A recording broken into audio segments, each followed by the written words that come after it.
Welcome to K-Pop Tear Up Vibes Live. See, I told you I was going to get professional one day. Before we start this live, here are a few guidelines for tonight's live. Please know if you can't follow these guidelines, we will block and report that ass. So the guidelines are: please remain civil and respectful. Please stick to the topic. Questions are welcomed. No self-promotion, no spam, no talk about other readers.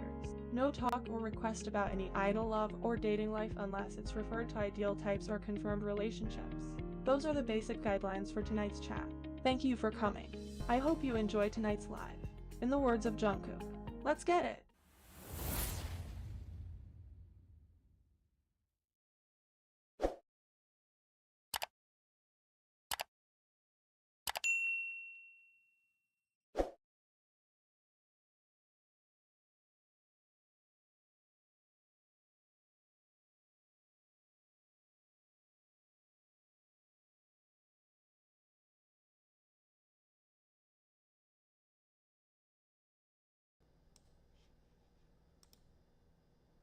Okay.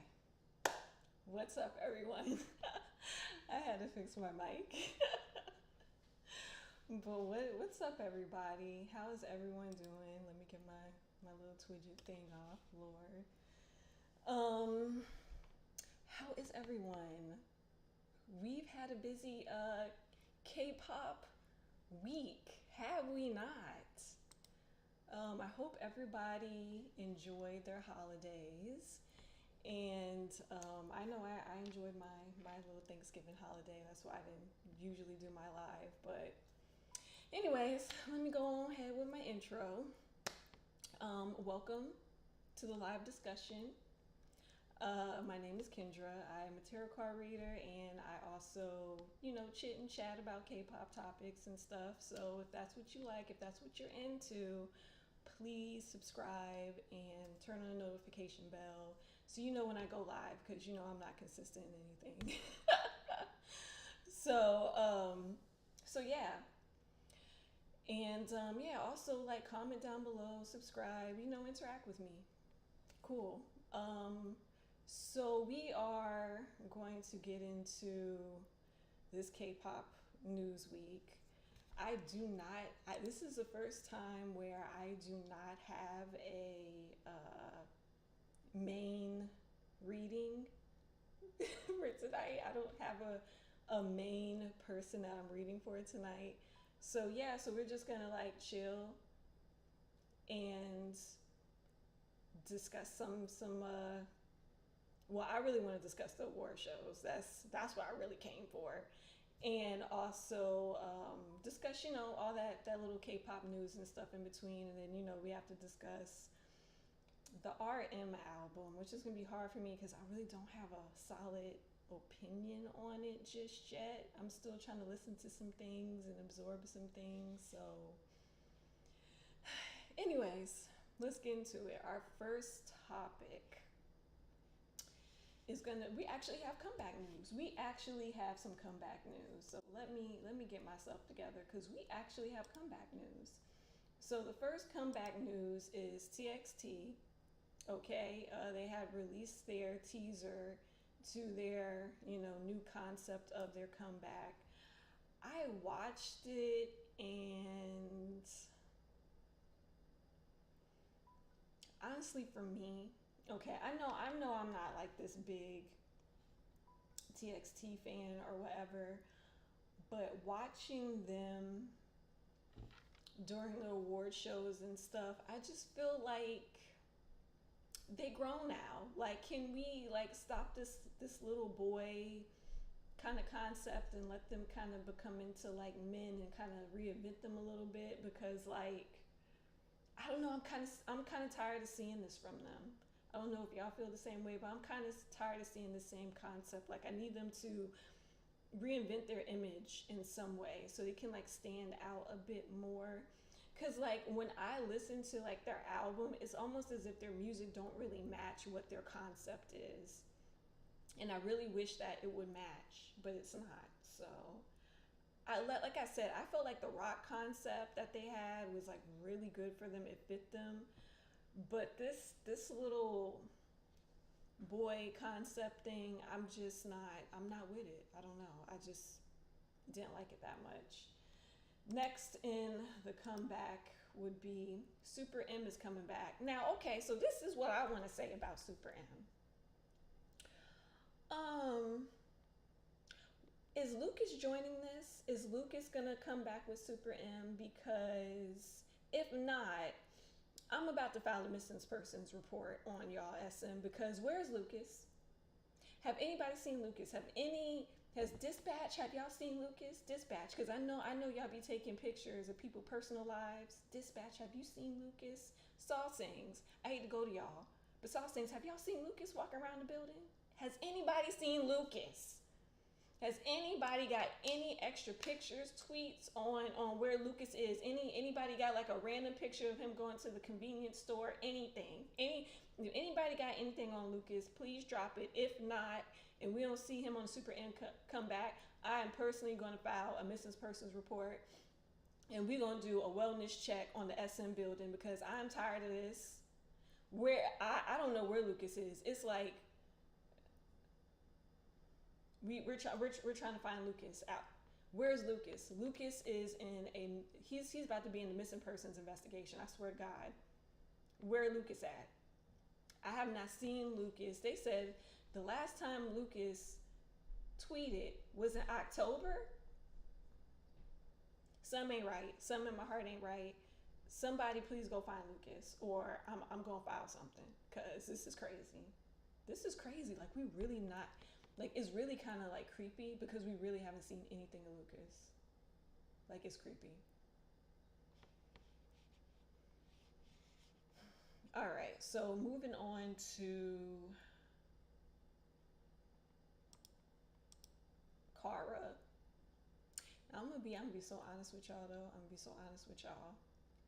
When I was, being a vet in K-pop back in the day when Kara was actually active, I did not follow them, and I did not like their music. I'm gonna be honest. They were just not the girl group I followed. They weren't the girl group for me. But it's still good to see veterans return, and it's good to feel like that nostalgia of, like, because I like some of their songs. I don't like a lot of their songs, but it is kind of good to feel that, like, nostalgia of, like, what K-pop used to be and the groups were back in the day. But yeah, but I do like their new song, and I do like their music video. It's like, it's so refreshing to see grown women back in K-pop, just in their music video was like all glam, like how I like it. Like, it's perfect. I did see their Mama's performance. I did see that. It was perfect. It was like how, like, it was basically the epitome of what vets do. Like, veterans come out, and they're professional. They perform how you're supposed to perform, give a performance how you're supposed to, and they did not miss a beat. A note wasn't saying wrong. Like, I honestly really missed their vocals. Like, Homegirl was singing down, vocals were strong. Like, I really enjoy their Mama's performance a lot. So I'm happy that they decided to come back. I guess I'm gonna talk more about what I felt on their Mamas when we get to it. Okay, so that is it for the comeback news. Before I get into my the award shows, should I get into the award shows first and then knock out the little small stuff? Yeah, let me go to the award shows first. So, the K-pop news. Let me bring up. So we're gonna be talking about the Mama. No, not the Mama. The Melon Music Awards. That's what we're talking about first before we get into Mamas. Melon Music Awards. This is what we're getting into. So we're just gonna run through real quick what the copy.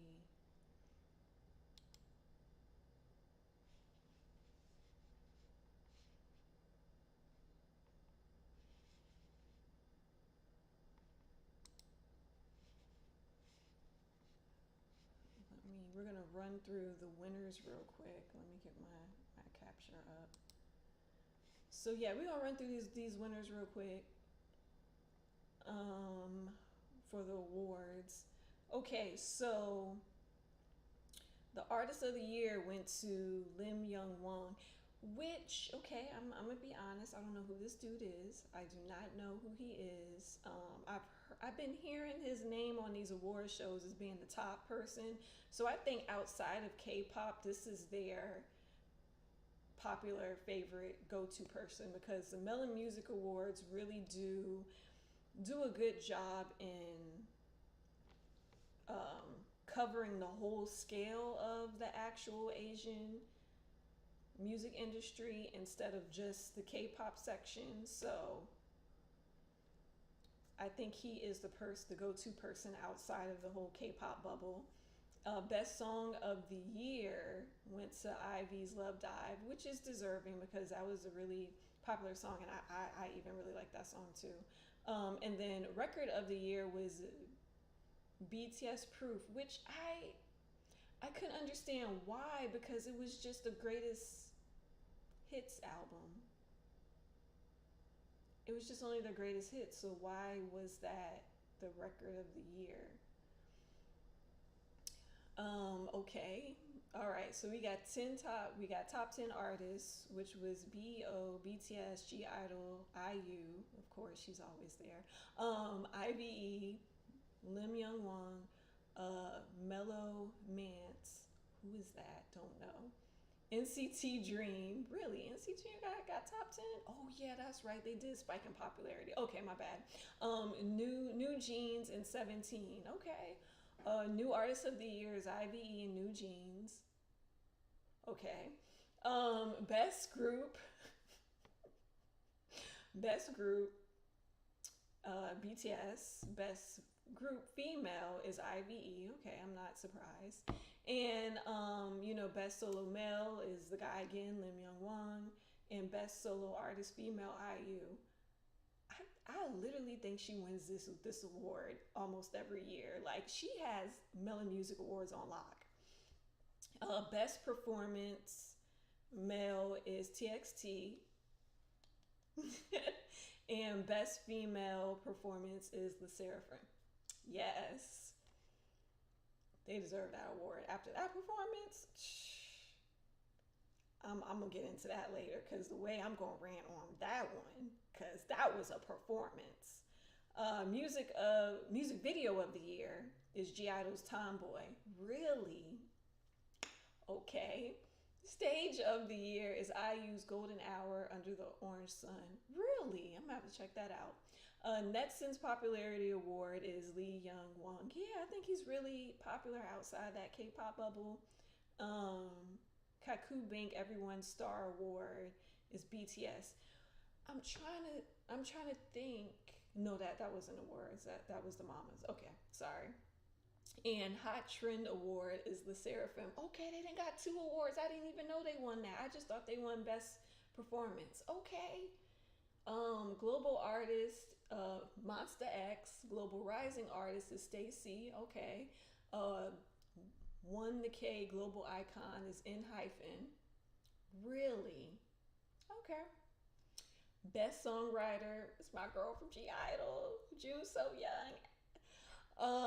Best Project Music was WSG Wannabe. Who that? Best OST is Mellow Mance Love Maybe. Oh, from that Business Proposal K-drama. Okay. Best Collaboration is 10C and Big Naughty. I don't know who that is. Best Music Style, Big Naughty. Best Pop Artist, Charlie Puth. And Best Performance Director is Ryu D. Okay, yeah. Congratulations to the year's winners. Lord, I feel like I'm the host of congratulations.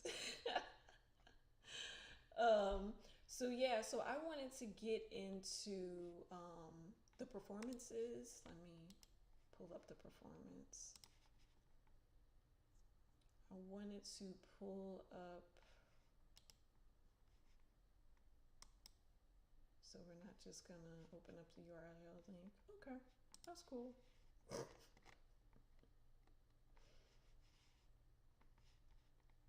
Hold on, let me see if I can get it another way. All right, so the first performance I have really wanted to talk about was all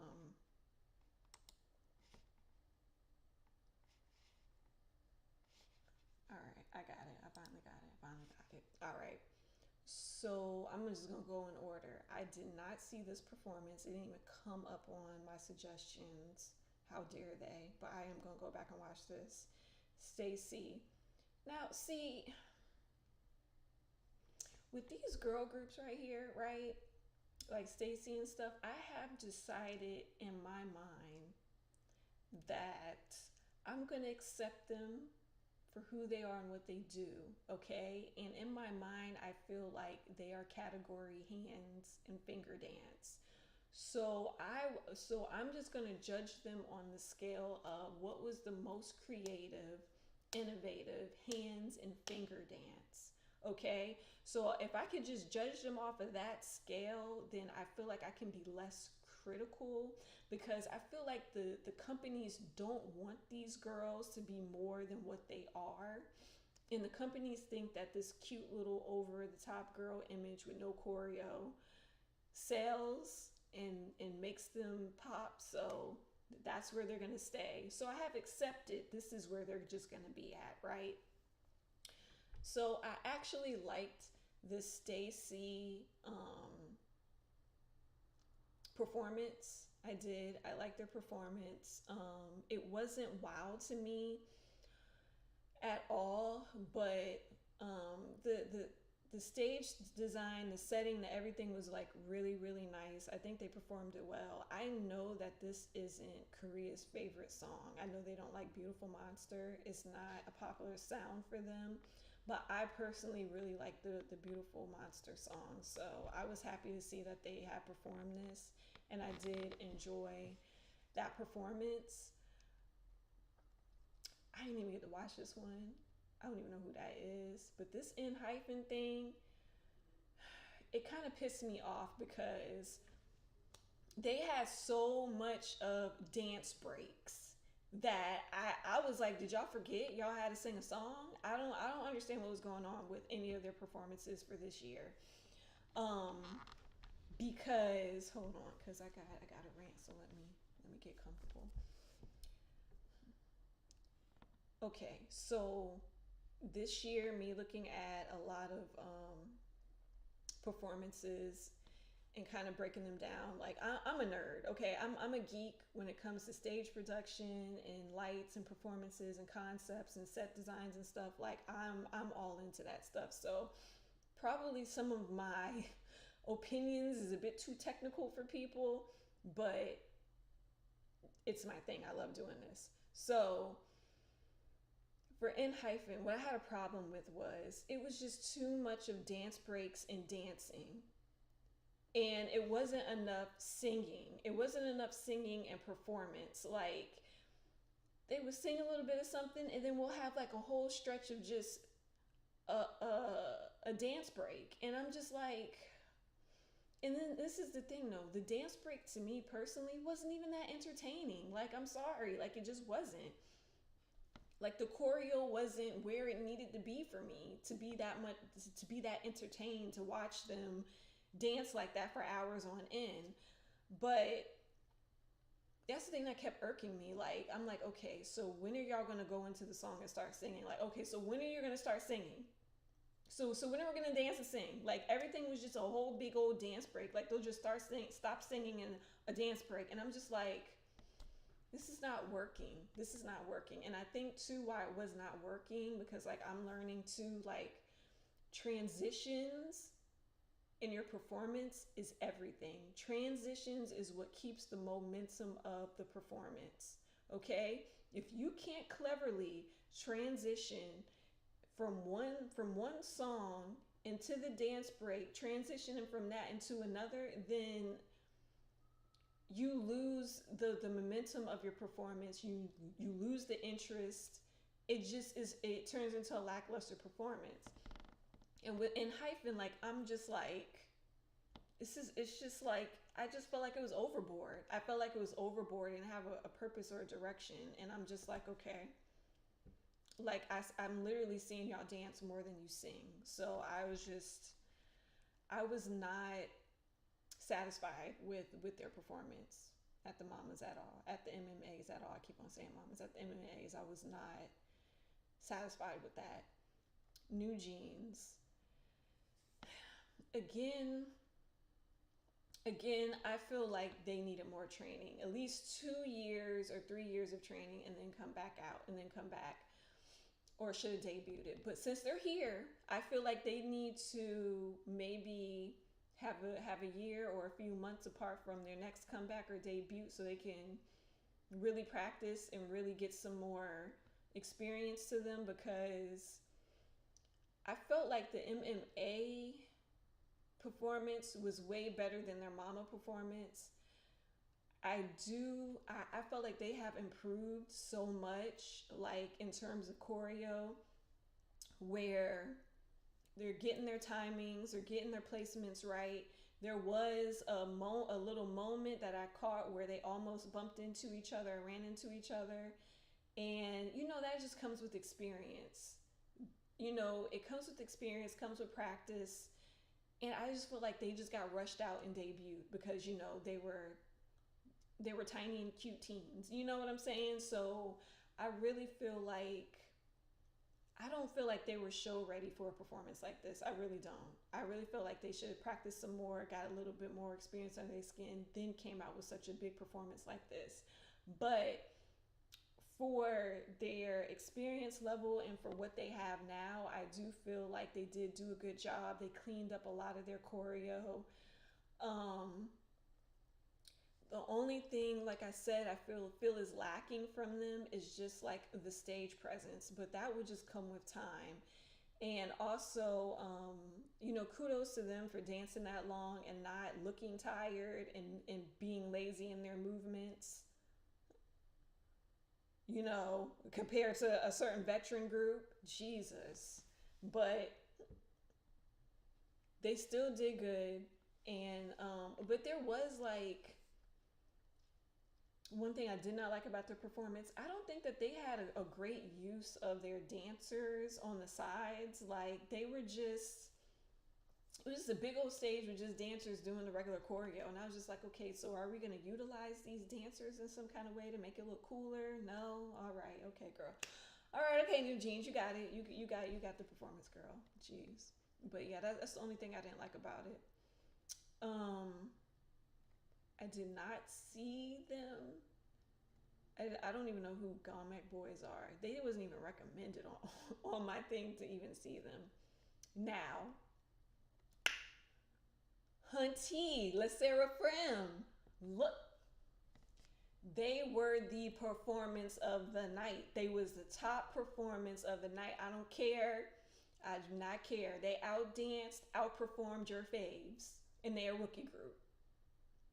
Okay, this was the strongest performance I've ever seen from a girl group in years. Okay, honey, girl, they came out. They were coming for blood. Okay, they're coming for blood. G Idol, they're coming for your spot. G Idol, better watch out. They're coming for you. Okay, look, the Seraphim. Look, okay, so my ballet girl came out. She hit you with that hard Vogue.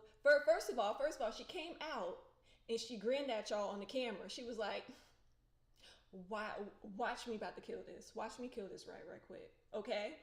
She came, she grinned. She was like, you underestimate us? Watch what we about to do right here, right? So she came with that voguing. She had that strong, clean Vogue. Oh my God, I was yelling in my living room. I swear to God. I had paused it. I said, no, she didn't. Paused it, rewind it, watch that again. I said, oh my God. Okay. All right, girl. Okay, girl. I got you. I see where this is heading. Girl, hit that whole ballet thing. Put that leg in the air. I said, uh-oh. I can't handle this. The way I screamed Then homegirl spun in, ballerina spun on time into place. Okay? Bam. They started the whole song. I said, yes, yes, God. Finally, a performance. Homegirls did Fearless, performed down. Nobody was out of place. Nobody missed anything. Okay, no move was wasted nor spared. All right, okay. They was on it. Okay, I'm about to do the Lorianne. Okay, they was boom boom cocking. All right, they had it. Then, and this is why I said transitions is everything, because the way they transitioned into their whole teaser, they made a whole transition of their teaser. Great use of dancers. Oh my, the way they utilized their background dancers, it was so great. Honey got lifted into the air. Like they came for you. They still didn't miss no beat, no note. Okay, was bad, wrong, nothing. Girl, I was just gagged. I was gagged at that part. I was like, oh, they are coming for y'all. They are coming for blood.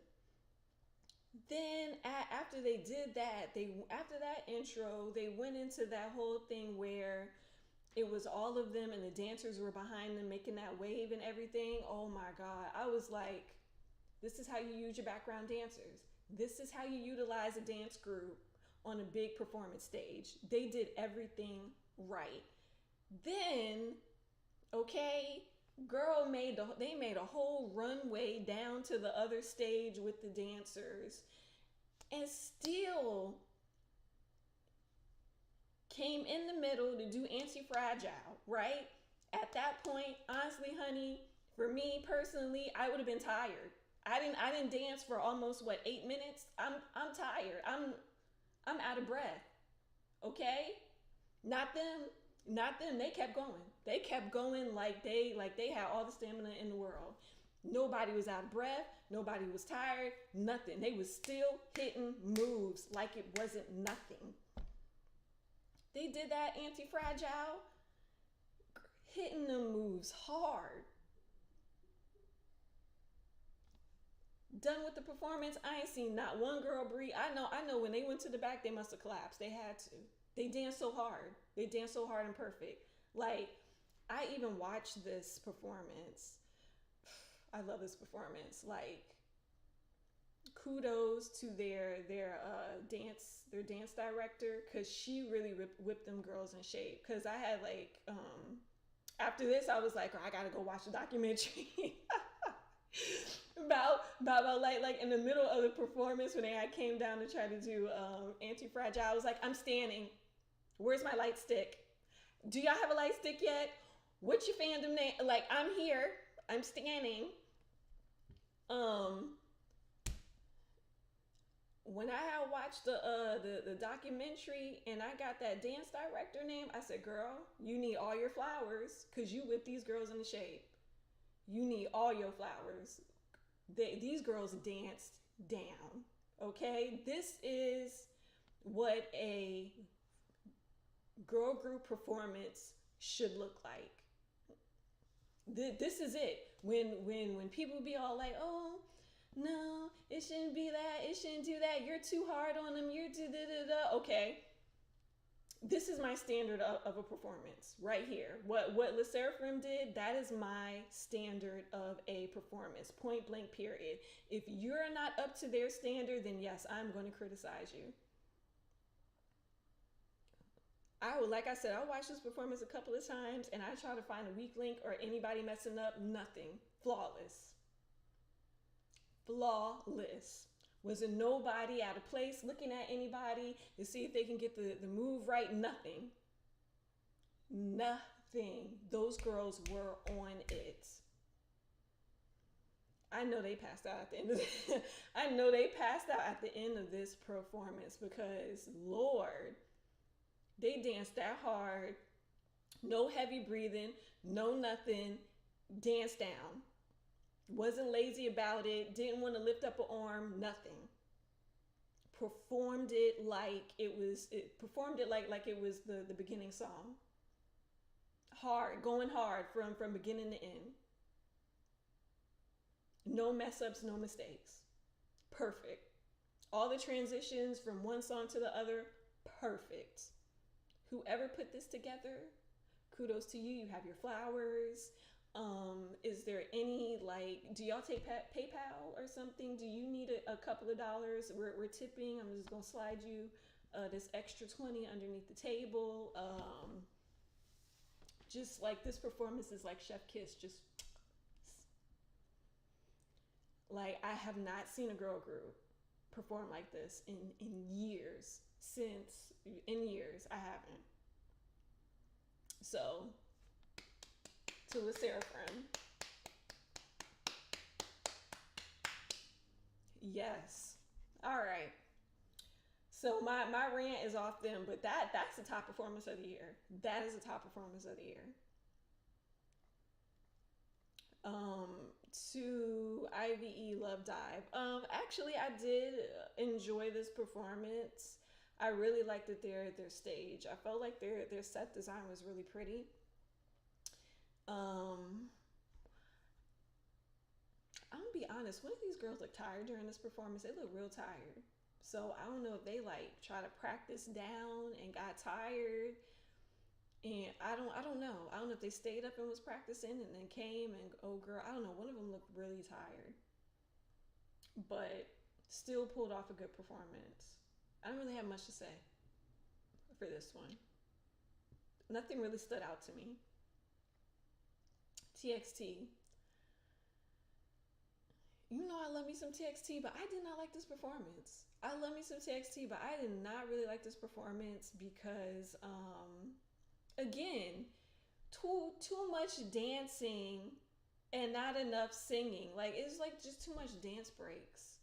But I'm not gonna lie, I kind of low key felt attacked by that VCR moment, but um I'm we're not gonna get into that. But yeah, I did not like this one that much. I didn't. And then MMA Awards had like this funny way of transitioning songs from the performance to the VR, like the video in the back. Because like cause like I literally had to look at the fan cams to try to get the whole gist or look at the whole performance. Like it was like their performance was so weird because it was like they came out like in one costume, like in one set, right? And they did this whole thing, and I was like, okay. Then they do the VCR, then they go change, and then they come back, and I'm just like, this is awkward to me. Again, the transitions just wasn't good between the songs. So, I mean, I didn't really get to enjoy it like I usually enjoy their performances. I don't know, man. I think at these award shows, like, if people just want to do too much, just too much. Like, I did not see that one. The G Idol Tomboy. Um, I didn't like the tomboy performance for MMA. I didn't like it because number one, at first I kind of did like it because they came out with the opera thing, but this is the thing about that performance. It was like too many concepts mixed into stuff, and I don't know what it was trying to be. First you had opera, so I thought, oh, we're gonna have like a little operatic theme thing going on. Then So Young comes out with her rapping. I'm like, okay. Then next thing we know, the marching band coming out. So what is this trying to be, opera and marching band, and what is going on? Like it was just confusing. I don't know. I was just like, and I'm just sitting up there and like Tomboy is not my favorite song, so I'm just like, okay. What was this whole thing trying to be? I just could I wasn't into that one. I Not my fave. I did like the Monster X performance because I like how they remixed the song. And I really also love their outfits. I really love the outfits. But yeah, they gave a really, really good performance too. Um, Nothing spectacular, just, a usual Monster X performance. Like, all on point, vocally and choreo wise. But Rush Hour is not my most favorite song, so. But I did enjoy it. I loved the jazz version though. Yeah, everybody else I didn't really watch. Yeah, that Lee Young, yeah, I didn't really like. I'm not into Korean ballads. They just, I don't know. I just don't like that type of singing, and also they feel like a little bit too sad for me. I personally don't like really sad, slow, sad songs. So yeah, I had skipped that. I skipped that. I'm not gonna lie, I did. I skipped that. um, yeah. So let me get into the Mama Awards and get all my stuff up. The Mama Awards. So who we got? We got a lot to talk about. We got day 2, 3, 4, and 5.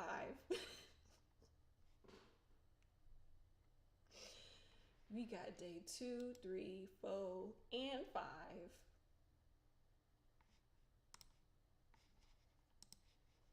That's how I feel that. That's how long mamas be. Mamas be like too long. This like mamas used to be so long that GD would be falling asleep in his chair like he was at church when you struggling to stay up, but you keep dozing off because church too long. See, that's black churches and black Baptist churches. The service be so long that your head be nodding and you be like,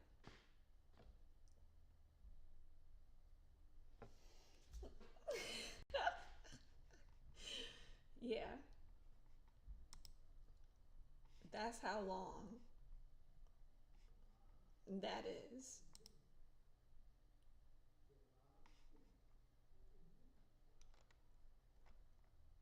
All right, so for the day one winners, man, I was watching like people struggling to vote for their faves. I say something, boy.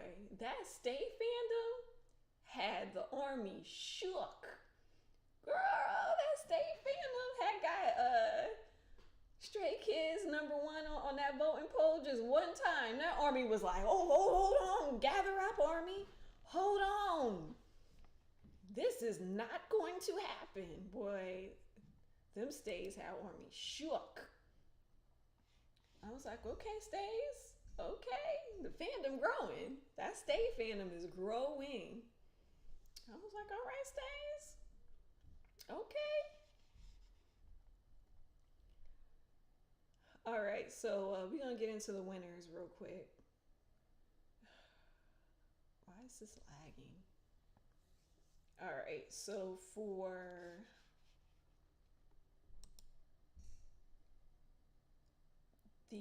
the Mama's World Fans, well, actually, Worldwide Icon of the Year award went to BTS, of course. Then we have the Worldwide Fans Choice, which is supposed to be Blackpink, BTS, and Hyphen got 7, which I'm surprised got 7 even got an award. But NCT Dream, Psy, 17, Stray Kids, Treasure, and TXT. Um,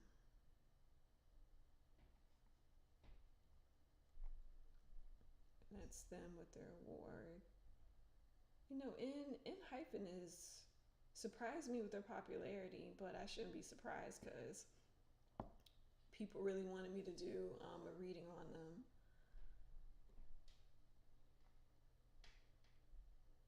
And that's TXT getting their fandom, getting their fans choice awards. That's what I meant to say. Sorry. All right, so for favorite new artist was IVE, Le Seraphim, in Mix, and Kepler. So that's them getting all their awards.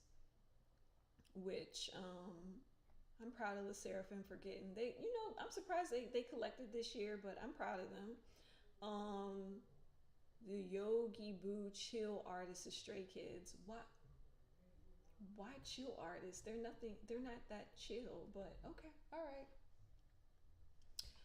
I don't know how they be coming up with like the standards of who wins certain awards, but um also let me see who else is here. Favorite artist. Yeah, favorite Asian artist is JO1. Um I'll talk about their performance later. I actually really enjoy their performance. So that was day 1 winners. Day 2 winners.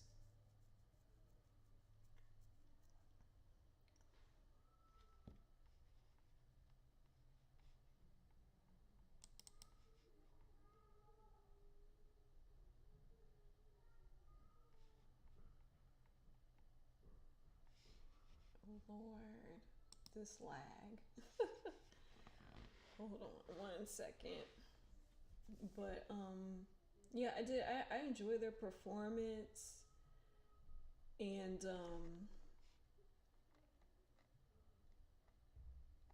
I've never heard of them before. I have not followed them. I said I was gonna research them and see what they were about since I enjoy their performance at the Mama so much. So for day 2, it was Mama Platinum was BTS, and J Hope had accepted that award. Let me tell you something. Let me tell you something. J Hope looked it fine on that red carpet. He looked it fine. Bro came through with the slick hair back and the glasses on. I said, "Okay, J Hope. Okay, J Hope. What you trying to do?"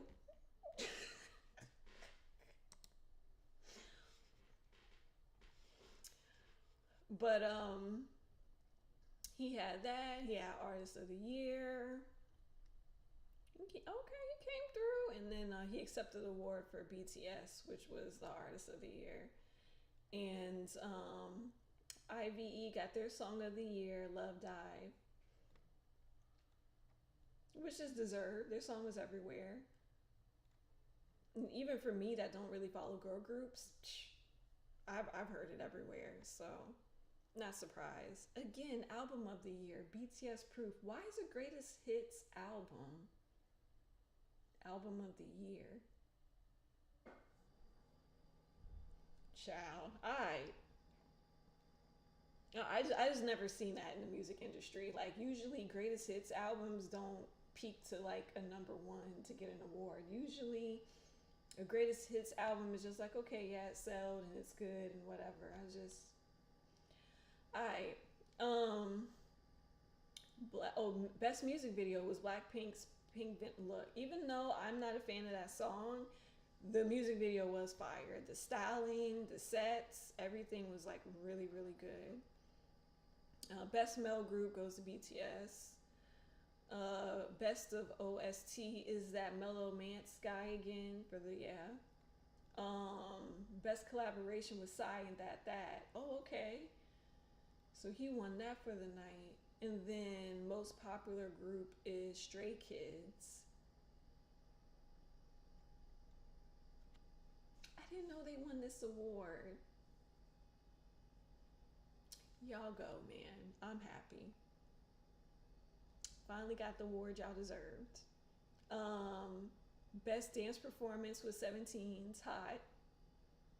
Look, that song a whole bop. That hot song, that's a full bop. They deserve that win. Favorite female group is G Idol. Okay. Yo, so Yeon had caught the GD spirit and was telling mamas about themselves. That's my girl. Best dance performance is Size That. Everybody loves that dance. I don't know why. It's that dance looks so corny to me. Like I can't stand the dance. It's so corny. Like Really, this what y'all came up with? God. But that's his style though. He does this stuff. That's Psy. That's Psy. Psy has always been like that. For y'all that has not followed Psy before Gundam Style, Psy used to be with YG, and Psy was very popular in Korea, and he would have songs like this like all the time with crazy choreo, like just choreo you wouldn't even think of, like. And I just used to be watching him like, you can't be serious. This is really your choreo. All right. Koreans love this, so I'm gonna leave this one alone. But yeah, he's always been like that. Best dance performance female group is Ivy's Love Dive. Okay. Like I said, creative, uh, finger and hand, finger, hand, and arms choreo. Very creative. Best female group, Blackpink. Really, really. All right, because they have done nothing this year that deserved best female group at all. It should have been the award for the most unprofessional female group. Blackpink. There you go, girls. My God. Got Lisa trying to struggle and be professional with y'all. Best vocal performance is Big Bang Still Life. Yep. Very well deserved. I think I'm like amazed like this even won when like this whole song wasn't even promoted. It wasn't even supposed to be a comeback song. It literally was just a song for VIPs. That's it. That's why they didn't promote it or sing it or go to any of the award shows. So let me clarify this for everybody who is not a VIP and don't know, okay? So Big Bang put out Still Life only for VIPs because they have promised that they will maybe come back every year with a song for us. And there's no promise of like a comeback. And we were like a little bit confused because we didn't know if this was like a big comeback with the album or whatever. So once they released the song, we realized like, no, this is just a VIP song. And after that song got released, they also released like, hey, we're not promoting this on no shows. We're not doing no music shows. So it's just it's just a song for you guys. So this is why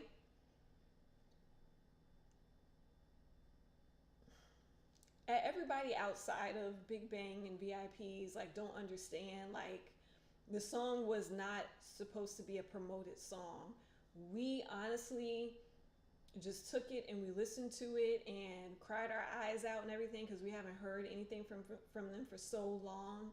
And that's the only reason why we had basically promoted the song. But honestly, the reason why the song did so well is because people don't realize like how big VIPs are. Like, we're a huge fandom also, but we're quiet. We're a quiet fandom. We're just a quiet, chill, blend in kind of fandom. But when Big Bang comes out with something, we come out in droves for that. So I think a lot of people were surprised like how well this was doing, but people forget like we're a large fandom too.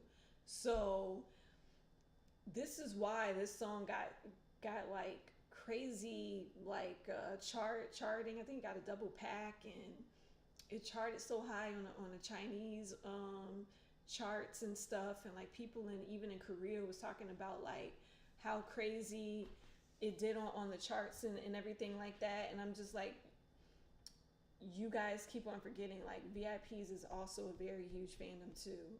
So and like some VIPs went over to the army fandom.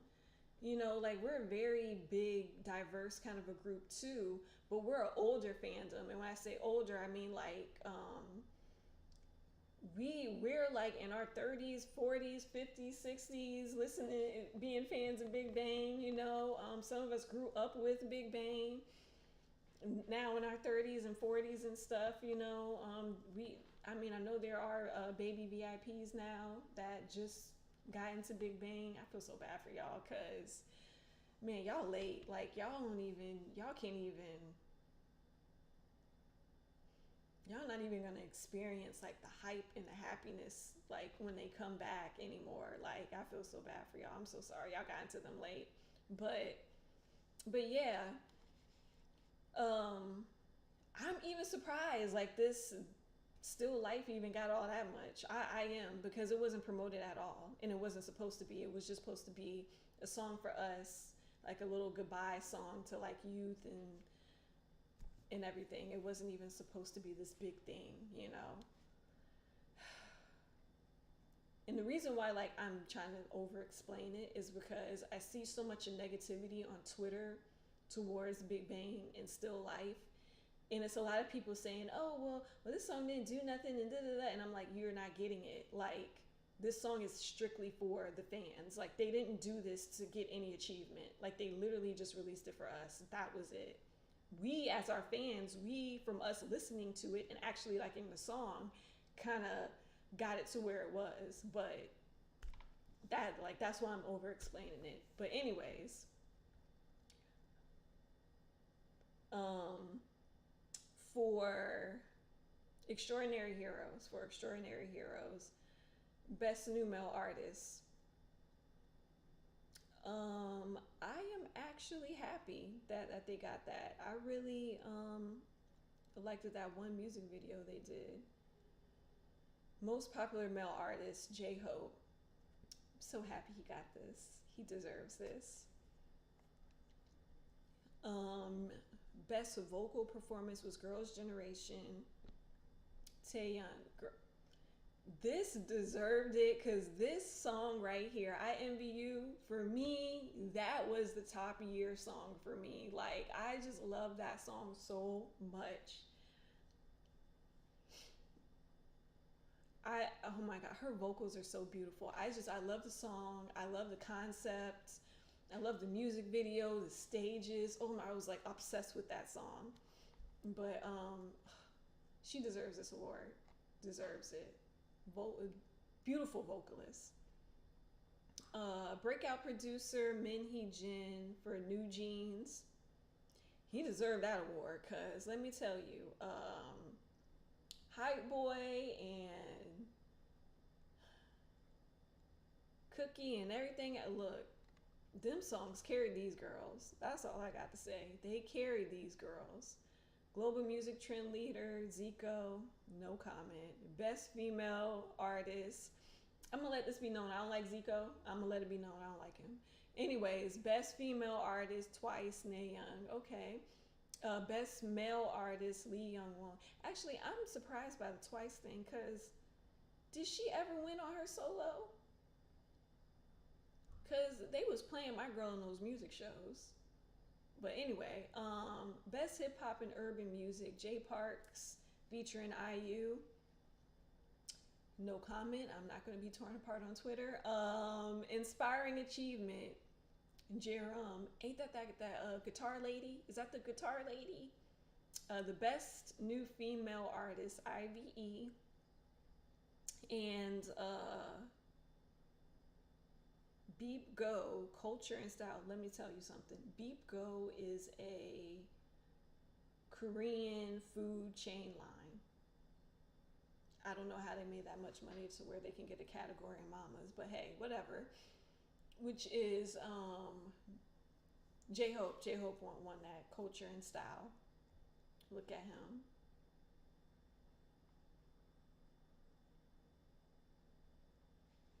Actually, whoever styled him, just Slippy that extra 20. Thank you. Thank you for the cleavage, because I know that he has been wanting to get naked for some time now.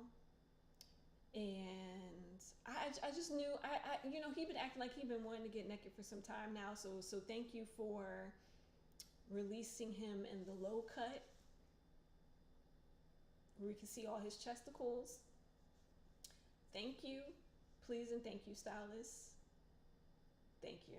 That's all I got to say. No, but for real, he looked really good in this. He did. He looked sharp.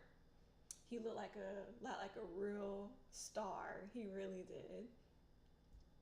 I know he was nervous, but he still strutted his way on that red carpet. He was like, I gotta be serious. All right, but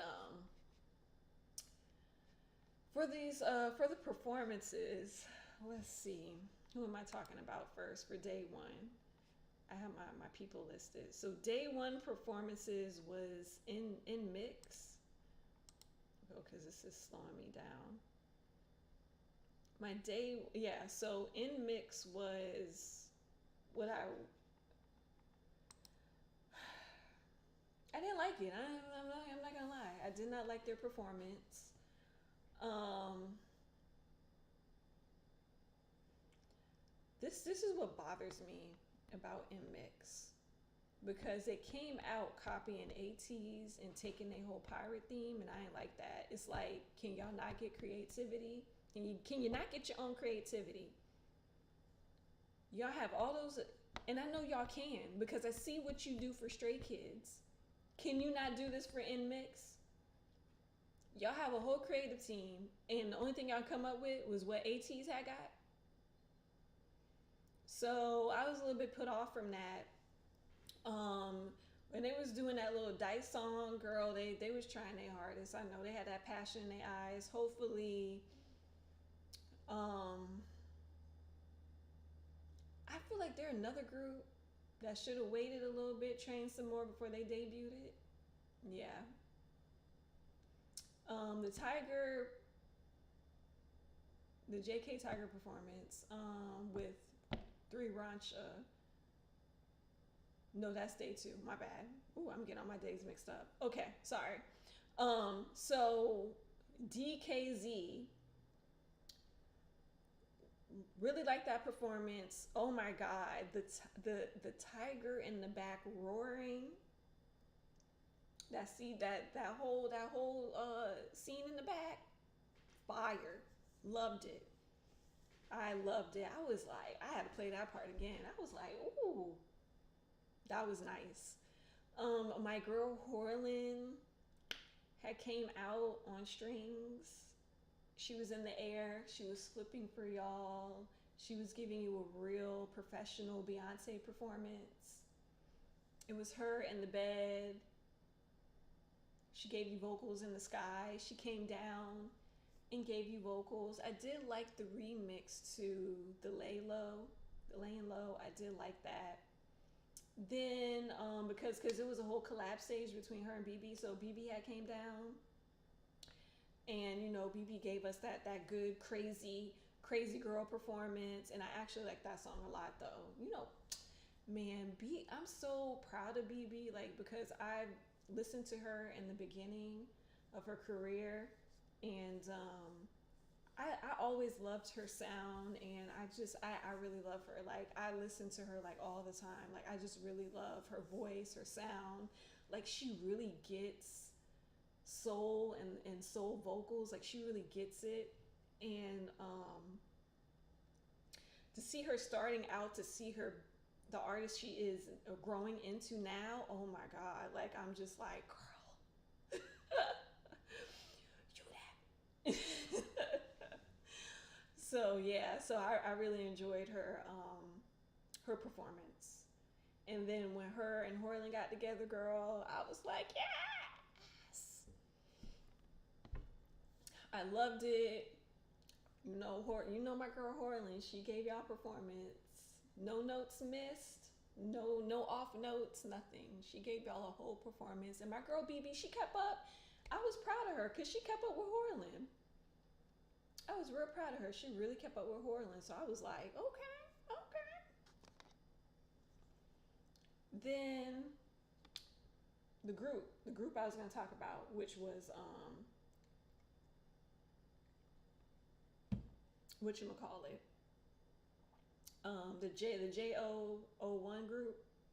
Hold on. Oh, my lips chapped.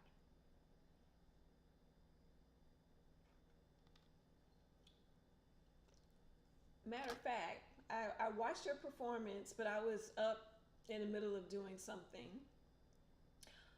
But like when I looked up, something made me stop in my tracks and watch the rest of the performance because I really liked that their theme of and the concept of their stage with the whole mask and like the whole Phantom of the Opera thing. The violins was sick. And then when the camera did that whole little spin around them and they was doing the choreo and everything, I was like, wow, this is so good, right? And I honestly watched the rest of the performance and I stopped it and I had to rewind it so I can watch the whole thing through. Great. Like I said, I got to do my research on this group. Le Seraphim. Now I have to admit, like with this Mama's performance, I don't. They still slayed. They still slayed. Still, no girl was left behind. No move wasted. Everything was just right. I just didn't like their stage. It was something about their stage I didn't like. I don't know. Maybe it was that whole awkward mama stage that just took away from everybody's performance because why do you have a big box as your stage in the middle leading to the other main stage? Like who in the crowd can see that? Who in the crowd can see what's happening? Like it was that whole stage was really pissing me off. So I think that's why I didn't really like it that much. But girls still performed down, still had a great dance break, still loved it. I don't love it as much as I loved the MMA one, but I still liked it. Kepler,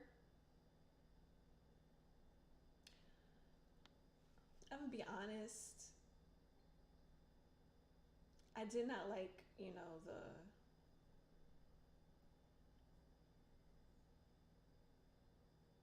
I didn't like the first performance. Yeah, I didn't like the first one to that first song. I didn't like that first song. But the second one, they tore that up. They tore that up. They did what they had to do.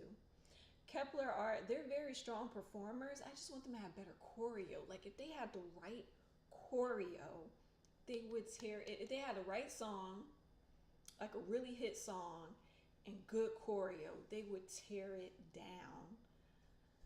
Um,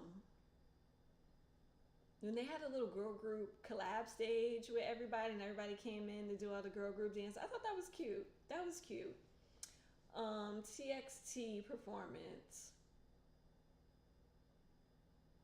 It was love hate for me because why are we always why with TXT they always acting like they're in some kind of seance exorcism thing going on and I'm y'all don't got no other theme for these boys. Y'all don't got nothing else for them to try. Like, just get on my nerves. But at the same time, I like the performance dance wise because, like I said, they can perform down. They like nothing is missing. No dance move is spared. Like they totally ate the performance. They really did. In those leather pants. God, I wasn't looking, but still, they still ate. But if I see one more church exorcism like thing on this stage for them, I swear to God, I'm writing letters to Hive. I'm writing letters. Dear Hive, I'm tired of seeing this. They can do more. If they can go to the AMAs, they can do more. I'm sorry. Just like please. Kara came out. Um, like I said, I had said in the beginning of my live if anybody was there. Perform down. Vets always perform down. These girls came really, really good. Even after years of not being on the stage, still did not miss a beat, not a note, nothing. And I did think that it was really weird that they didn't talk about the member that had passed. Like they didn't even do a tribute to her, they didn't mention her. And I'm just looking like, what is the reason for this? Like, I guess they didn't want to. Like that's the thing like that gets me with K-pop. It's like if something tragic happens or whatever, they just want to sweep it under the rug and they don't want to talk about it. And I believe Key was saying the same things about how they didn't want him, to talk about, Jung Hun on shows and stuff. And he was just asking like, why can we not talk about it? Like, I want to talk about it. Why can we not say anything? Like even he was questioning them like, okay, this is ridiculous.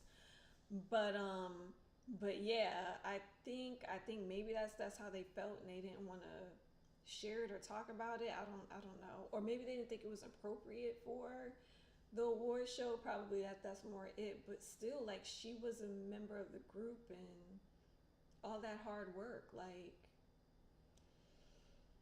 anyways, so Stray Kids. So wasn't it night one where Stray Kids and the Tiger JK thing? Yeah, that was it. Sorry, I kind of watched all the performance out of order, so my mind is like a bit scrambled on what was day one and day two. Um,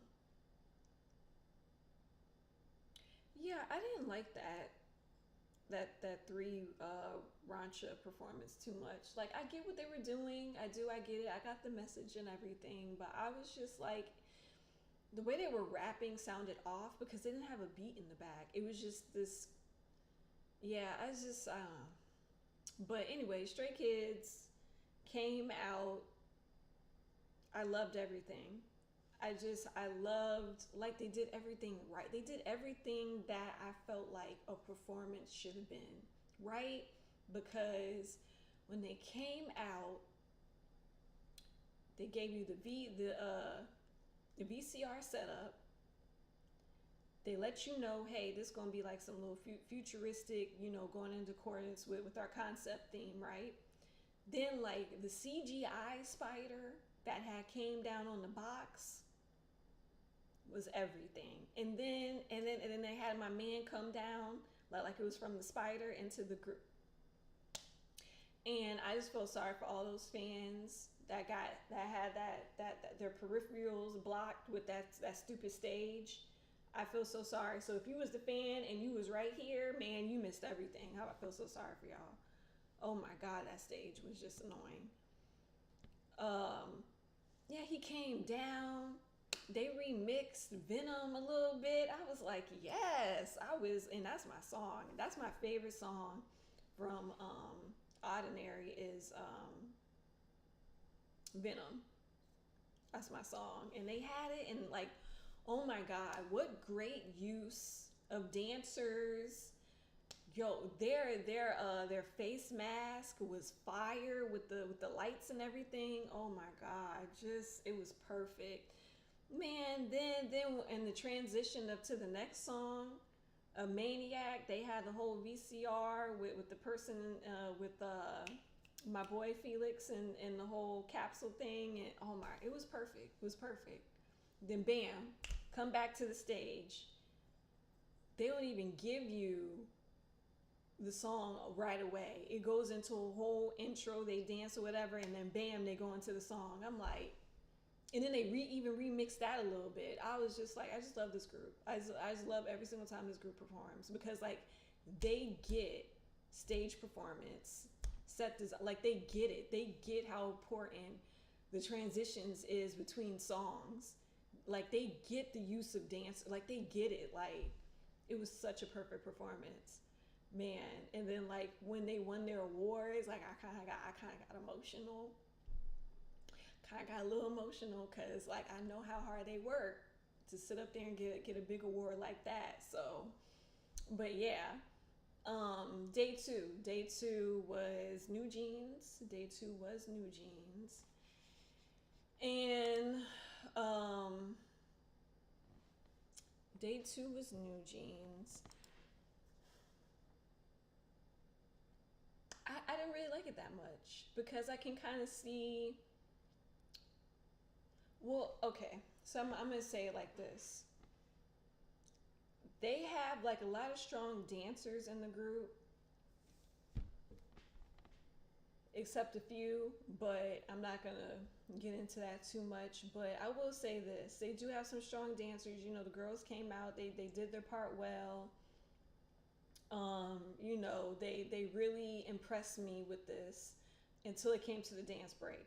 Like at first, it was impressing me, and then when it came to that dance break, I was just like, oh, okay, okay, all right, whew, Jesus.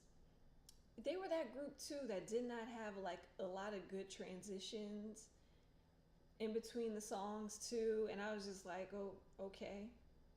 So yeah, I mean, they still improved a lot. I'm not even gonna lie, they still improved a lot, and I'm really looking forward to, you know, what this group is gonna do in the future, because like I really hope that Hybe don't try to keep them as little girls for like a very long time. Like let them grow up, reinvent their image. Don't let them stay as the cute teeny bops, because you know eventually these girls grow out of the cute teeny bop stage.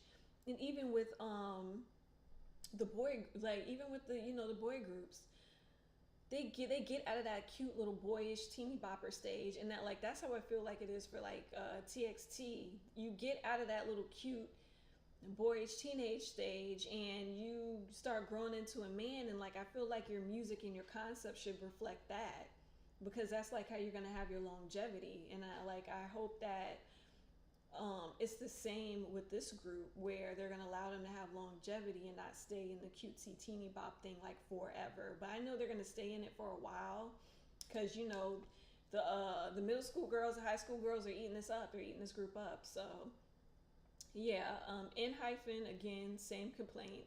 Too much dancing, not enough singing, not enough showing us like what you can do vocally. Just they should just be a dance group now. Like I'm kind of like disappointed. Like I don't understand. Anyways, IVE, beautiful stage.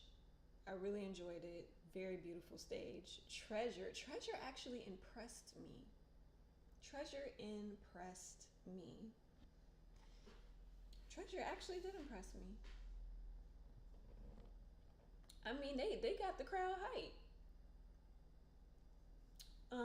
Yeah, but I knew that that like I've seen like a couple of their music videos, and I'm very impressed with them dance wise. Like they on it. I really wish they were bigger than what they were. I really do. But I think it's due to music, songs. Like they need better songs to stand out.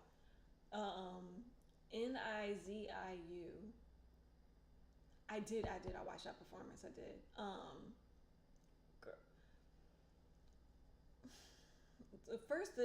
The beginning of the performance, you know what? It was good. It was really good. It was good. Cause I really love the stomping and the clapping and everything. Like they did their thing on that. They really did. Girl, one of my girls had that attitude. I said, okay then. They did do good, but the thing was like the beginning of it was a little bit weak, because like I nothing stood out to me. But then when they really started getting into it, like that's what I remember is like that stomp breakdown. But yeah, I gotta do my research on them too, because I never heard of them before. Mamas. So this G Idol performance, it was a bit of love and hate. Like I was fine with my rock star girl going up there and doing what she had to do. Joram, yeah. So she did win that award. So yeah, I was fine with that. The thing I didn't like was, because I do love how she came in on Tomboy and like kind of did her thing and remixed it, whatever. Only thing I didn't like about that performance was the blow up dolls. I'm like, wait, what y'all got blow up dolls at the ends of the stage for? For what? Like it's already good. Like I don't. What are we doing? Like that just kind of ruined it for me. But my girl, So Young, look, girl caught that GD spirit, and she said, "Let me tell y'all something real quick." She got up off that piano. She said what she needed to say, and then say, "Oh, You want to see what's in my bag? All this money from writing all these hit songs. Bye. But yeah, that's the only thing I didn't like about the performance. ITZY. Now ITZY, they perform down. They perform down too. Um, whew, boy, that sneakers song is hard. It's hard to perform at a award show, ain't it? Cause like it's like the song is so bright and sunny, but like they're like in dark, serious, like glammed out award show clothes, and I'm just like, this is just it's a mixing and matching, not in a good way, just G's. But I guess they ain't have no choice but to perform that one. But still, great, solid performance. No move wasted, nothing spared. And then they went into their new song. I don't know. I kind of like the new song. I like the video to the new song. But yeah, I mean, Itzy kind of grown on me though. I like Itzy kind of grown on me. But two performances, it was good. It was good. I enjoyed watching them because I know they can perform. I really like watching them dance. I like their style of choreography, even though I'm not like that huge of a fan of their songs, but I really like to see them perform. And then we're getting into the J-Hope performance. I thought the beginning of the performance was like really, really creative because like showing him like he's in the box and everything, and I feel like he had really good use of his dancers too. I really thought it was really, really creative. Like when they got out of the box and then like he was in the middle and all the dancers were like doing like that's how you utilize a big group of dancers on stage, just like that. You get creative like that. My only problem is like I really wish that Arson visually could have gave a bit more than just the pyrotechnics in the back and the just the arson burning on stage. I really wish it would have gave a bit more. Oh, did y'all peep game that the cameraman or somebody in the control booth had put the camera on the wrong thing and we was looking at the gas tank? Like I was like, what? Hold on now. You ain't gonna ruin my J-Hope performance like this. You ain't gonna ruin it like this. What is y'all doing up there? Control room. Hello, control room. Can we please get the camera on J-Hope? I don't know what y'all doing back there, control room, but this ain't it. But yeah, I like that the dancers came out and they were running while he was performing. That was cool. I was a little perplexed at the end of the performance when all the when he went into future and then like all of the kids had came out. What was that about? If anybody want to explain that ending to me, I was just like, why all these kids are here? Why is everybody in white? I'm just perplexed. My only criticism was that I wish that he had more costume changes because it was hard to see him in black with the other dancers. Like it was hard to see him, especially with that big of a stage. And I really wish like he would have wore something different to make himself pop. And then I had already said what I needed to say on the arson thing, but that was like my only really criticism. I wish he had more of a costume change. I really, really wish like when he did arson, like man, he could have came out with that jumpsuit from the music video. But it was still a good performance. Like his stage presence is still there. You know, his stage presence is still like a whole. How can I describe his stage presence? Because he's good at commanding a stage. He really is good at commanding a stage. I will give him that. I did see his V live, and he was saying like how he has some regrets and stuff, and he was worried about how he was going to fill the stage without the other members. But this is my thing though. He could still fill a stage without the other members. He just need the backup dancers. Like when he's just performing and he doesn't want to do too much choreo. That's what your backup dancers is for. But I think that he needs to have more confidence in himself as a performer. But I think that's going to come with time because they're all doing these solos and it's their first time and they're still learning about how to do certain things. So I think when he starts getting comfortable as like a solo artist, that I think that he won't worry so much of how he's going to fill up a stage by himself. So, but yeah, I understand if he had some regrets about the performance. I do. Um,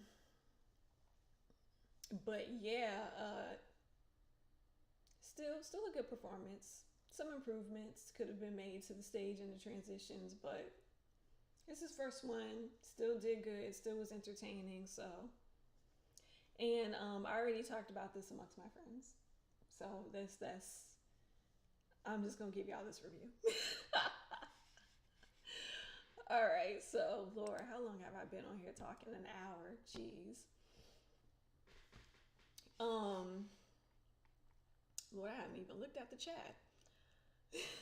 I'm sorry, y'all. Hey, everybody. Hey, I'm sorry. Who came? People probably stop looking at me. I'm rambling. Let's get into this K-pop news. Let me get into this K-pop news really, really, really quick.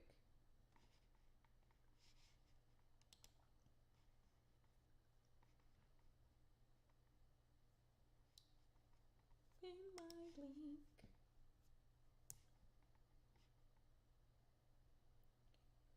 So for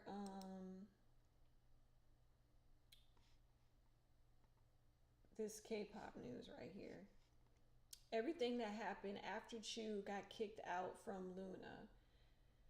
Now, I haven't been following this story and it infuriates me because how do you do this to people's daughters? Like, that, like, she's somebody's daughter, she's somebody's child, and like, y'all just really just so funky.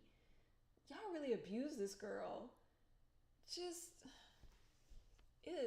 it upsets me so much because y'all really singled this girl out and decided that she was going to be the one that y'all abused and used. And it's so highly upsetting to me because she really stayed strong through all of this abuse. She really did. Kept a smile on her face, kept working. I don't know how this girl do it. She's strong as hell. If you want to know somebody that's mentally tough and strong, is this girl. It's Shu. Cause the way I wouldn't have a smile on my face when I had to like find a way to my own schedules. I had to find a way to drive to my own schedules. My own dad had to drop me off at a schedule. Whoo, Lord, she good, cause I would have been fighting.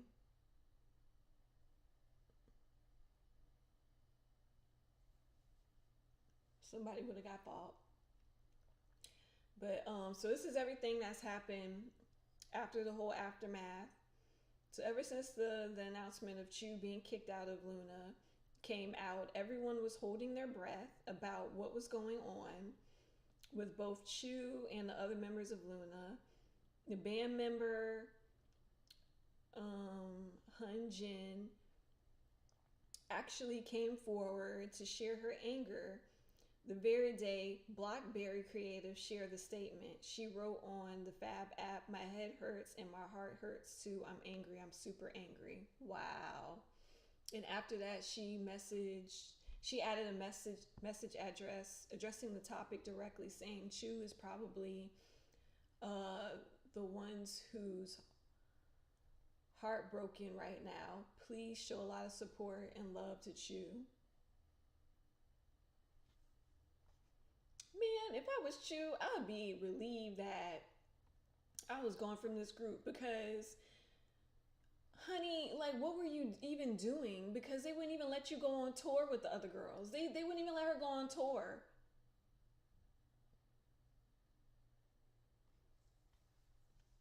I would sue Blackberry for no fulfillment of contract. I would sue the shit out of them. Got me cussing on here. Oh, I would sue them. In K-pop history, there have only been a few instances where members spoke out about the member getting kicked out of the group, even standing on their side. That's true. Chu has been defamed and painted as the abuser of staff by her company, which resulted in a massive wave of people rushing in to share their stories of working with Chu. Photographers, writers, and staff from various recordings have lovely experiences working with Chu and said that the statement by the company is full of lies. Even brands who are usually first ones to drop an artist after controversy like this came forward to support Chu. Oh, Smart Snack, a brand Chu worked with, wrote on Instagram, "Our hearts are hurting after hearing of the unfortunate news about the articles on Chu, who was a model of our study jellies. We hope the truth comes out as soon as possible." Also added words, "Justice for Chu." That is nice. This is so seldom or rare that companies even be on, the artist side.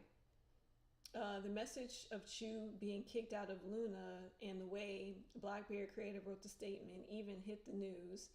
At JTBC news program called Crime Chef dissected the whole situation with Chu in the statement by BlackBerry creative. Dang. They pointed out that the wording of the statement is off, especially the way they said she was expulsed. Really? That was our wording from the group, rather than the typical withdraw from the group, which has been used by other K-pop companies when they have to let a member go. Furthermore, BlackBerry creative should deliver some kind of proof of abuse, since they keep talking about the expulsion of Chu.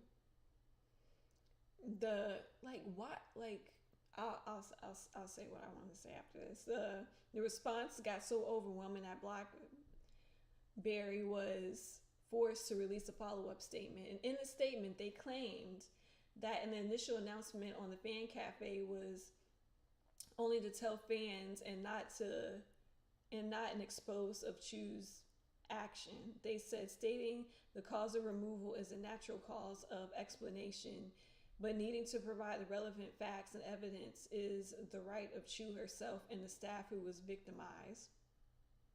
Stating the cause of removal is natural cause of what?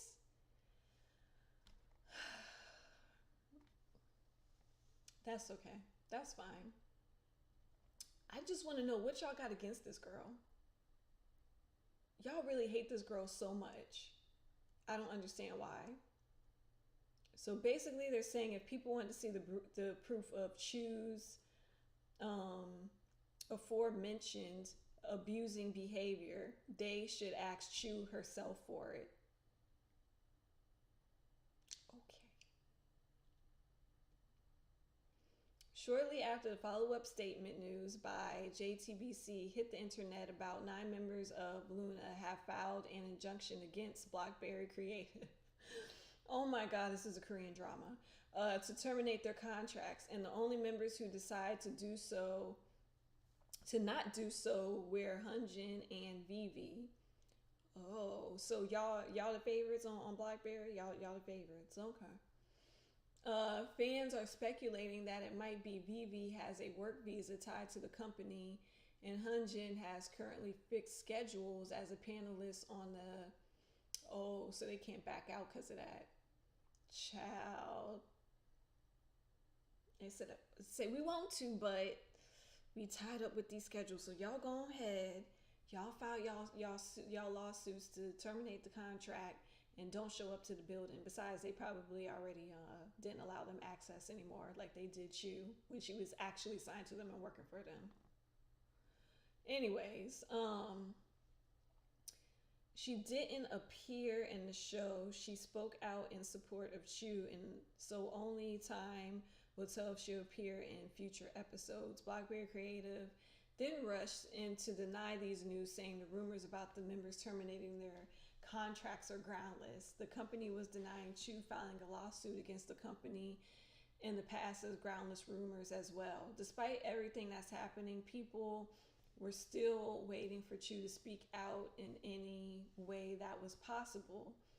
Chu uploaded a Instagram story November the 28th saying, "I was not informed or have any knowledge about the situations, and I'm currently investigating the situation myself, but one clear thing is that I have never done anything that would make my fans feel ashamed. I will talk in more detail in a future date. Thank you very much for worrying about me, and thank you for trusting me. The news of Chu allegedly signing with 4M Studio also hit the internet. They manage artists like Major 9 and Holland. Okay, Chu's new company is supposed to release her upcoming schedule various. That's good. I like these kind of endings where people, have an opportunity to sign with other agencies that will treat them better. So I'm gonna keep my good eye on her. But we also have karma. Hold on, let me get this. We have karma. The ancestors came through for Chu.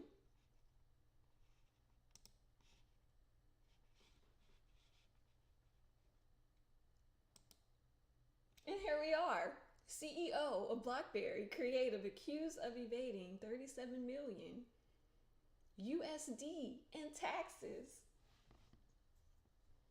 Come through, Chu ancestors. This is your karma. This is your karma.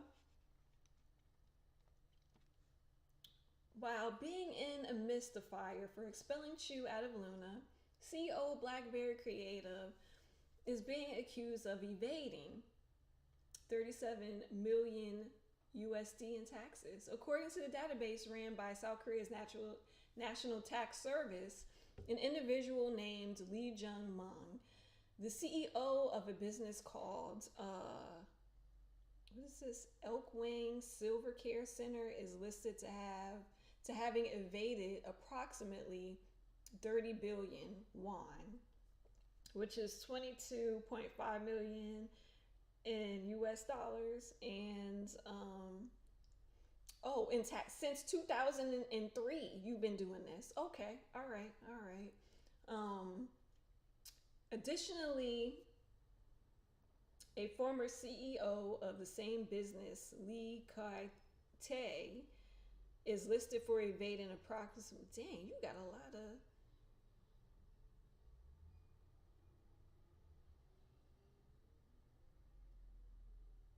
Hold on. Let me get these names together.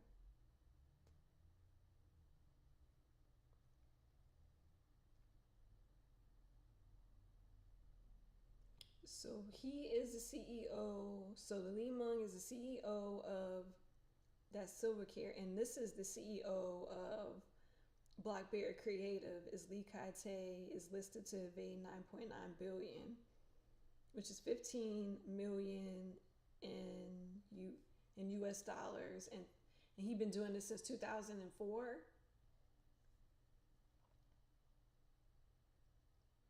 So two businessmen are thought to be connected to Elk Wing Management, which is a parent company of Polaris Entertainment, a division of which BlackBerry Creative. Although the allegations that the co-CEO, Lee Jung-mung, and CEO, Lee Kai-tae of BlackBerry Creative, are both publicly classified as high-income tax evaders, was first brought up by fans, and it was spreading like wildfire among the netizens. Wow. So here are the comments. I just love the comments. Bring on the karma, baby. You'll learn for abusing your power over your idols. All the best to you in your next chapter, Chu. Karma is back. Orbits are going to destroy that company. I support y'all. Instant karma, LOL. We love to see it. This is hilarious. Piss off the fans and they'll dig all those skeletons out of your closet for the public to see. I love it. Instant karma. That's funny. That's what you get when you want to abuse people and just be treating people, children, any kind of way. That's exactly what you get. So the news about this Spotify era is insane. Like, I've been watching this on my timeline like for ever. That's what I feel like. But no, man, the timeline went insane. Man, they started taking down all of Jungkook's views first, then BTS, then they touching Lisa's stuff. I'm like, what is going on, Spotify? Do y'all just not want to like cut the checks on this? Do y'all not want to like say anything about like y'all really don't want to pay these artists? Is this what this is about? You trying to like do the streaming numbers low so you don't got to cut the checks to the artists? Is that what's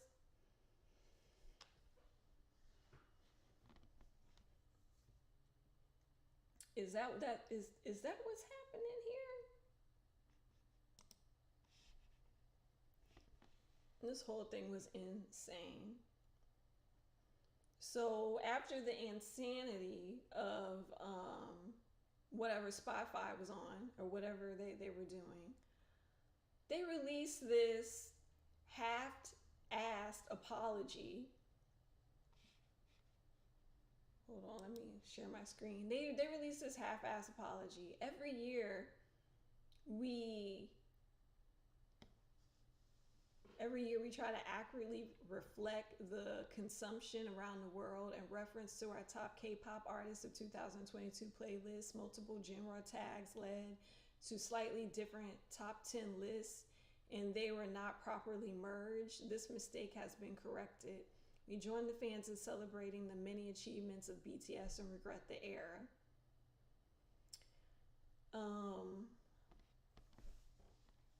Yeah, Jungkook was the most streamed K-pop soloist on Spotify globally in 2022.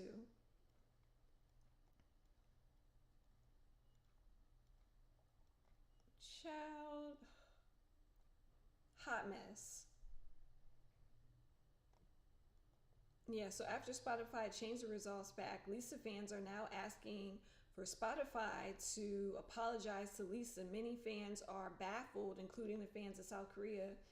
Korean netizens gathered in an online community where the news was shared, and fans commented, "Spotify is so weird.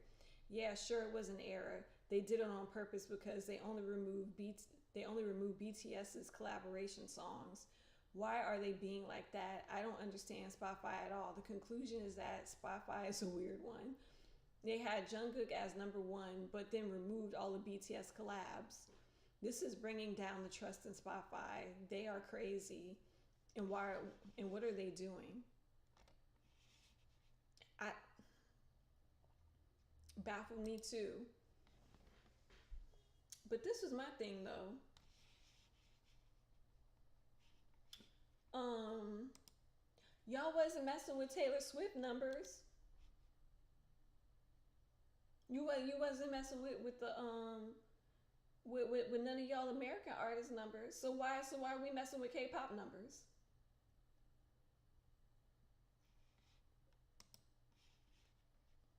Like that's the stuff that like pisses me off about the music industry. Like y'all don't want to be fair when it comes to K-pop artists. You don't want to be fair at all. I'm sorry. Y'all can be mad that K-pop is on the rise of popularity all y'all want to. And you can be mad that they're outperforming your American favorites, but it's coming and it's not slowing down no time soon. So good luck with that.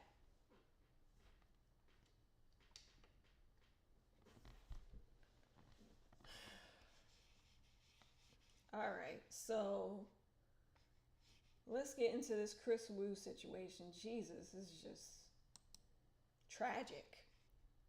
Chris Wu's former friends reveal information about the trial. Now, this is what I wanted to know about. So, an informant who claims to be Chris Wu's former friend just revealed some new information. The information was recently received by a Twitter account, which often posts updates and information regarding the case. So the user posted that the information related to the first instant trial verdict that was recently announced was Wu was sentenced to 13 years in prison for rape and engaging in lascivious activities. Once the Chinese Canadian singer serves a sentence in China, he will be deported. And I heard he's being deported back to Canada. The former friend, he's being deported back to Canada and banned from China. He can't even go back in there. The former friend, who wishes to stay anonymous due to safety reasons, allegedly claimed that Chris Wu was proven guilty by both charges solely based on verbal testimonies.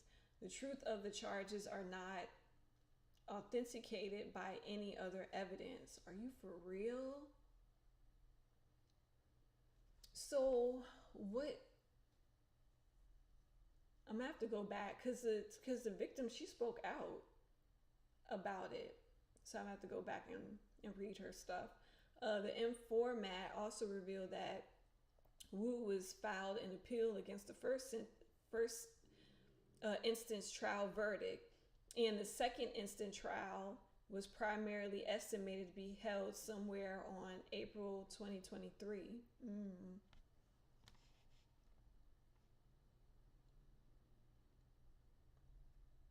So, anonymous informant from China provided with some information regarding the first trial.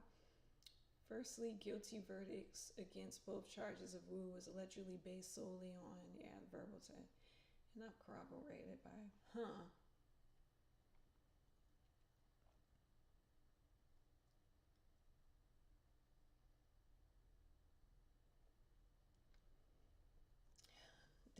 They not gonna let him have no appeal. They want him gone. And then I heard that I think his mom and his cousin are also held in jail also, because nobody's heard from them, so they think like they're held in jail too. So I don't know if they're gonna kick them out the country too. I don't. China's strict. China's a scary place. China's real strict. So wow, I don't know what's the outcome of this is gonna be really. So we'll see. All right. My other topic was Big Bang. My GD picture. Big Bang joining Weavers. So let me tell y'all something about VIPs. We ain't asked for Weavers. We don't care about Weavers. We ain't asked for this. We don't care anything about this. VIPs, we don't care. Like I said, we're older fandom. We don't want to be on all these different platforms. We really don't. We don't want to have to sign up to all this. We're older fandom. Only thing we know is Twitter, Instagram. That's where we're gonna stay at. Okay. We don't want this. I don't know why UYG had took it upon yourself to sign Big Bang up to this, because us and Big Bang don't want this. Okay, that's our fandom. Okay, I don't know what to tell y'all, but good luck with getting some people on Weverse. That's all I have to tell y'all, because like we don't need them to update us on anything on Weverse. Like they already have their own Instagram accounts where they can tell us what's going on with them. Like we don't even need this. They have their own Twitter account, Instagram. They can tell us themselves on those platforms. We don't need you, Weverse.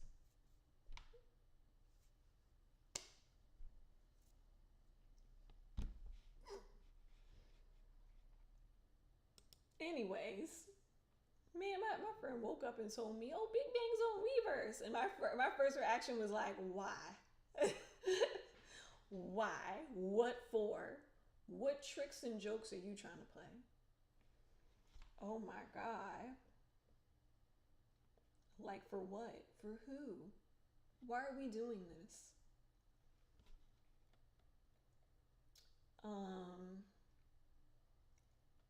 Who else is in my K-pop news? Who else I need to talk about? Oh, I gotta talk about RM.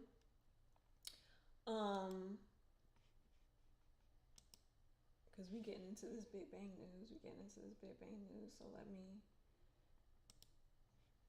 already did Big Bang news, so let me go because we about to get into this BTS news. All right, so BTS news.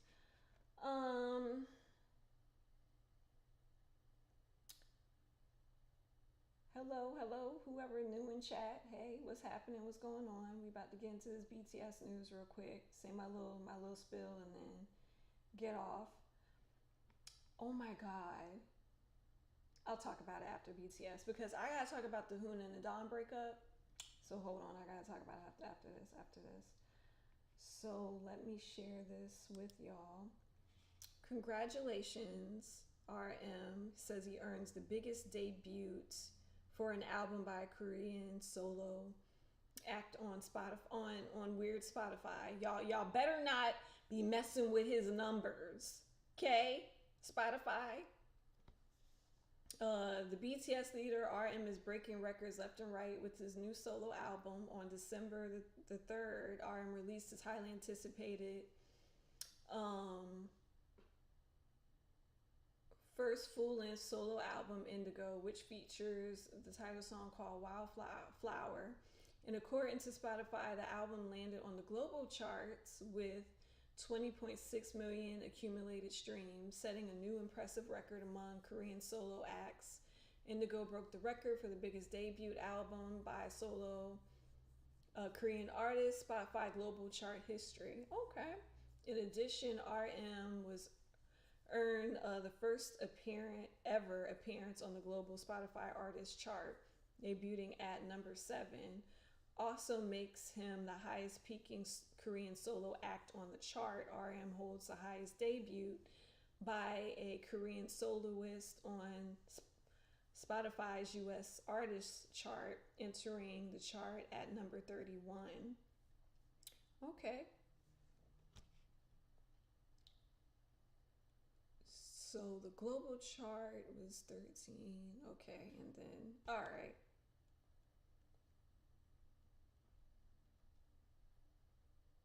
At number 7. That's pretty impressive for global.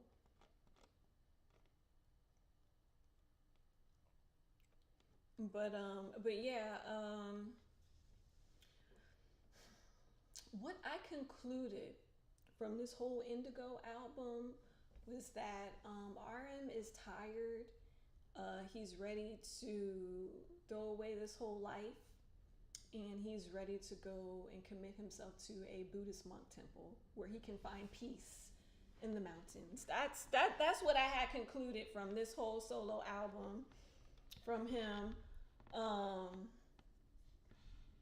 So I think that's what, I mean, if he really feels like that's what he needs to do, I feel like he should go and do it and find his peace, because obviously this industry has ran him crazy, had him question himself and his artistry, and I think it's time for him to go do what he needs to do.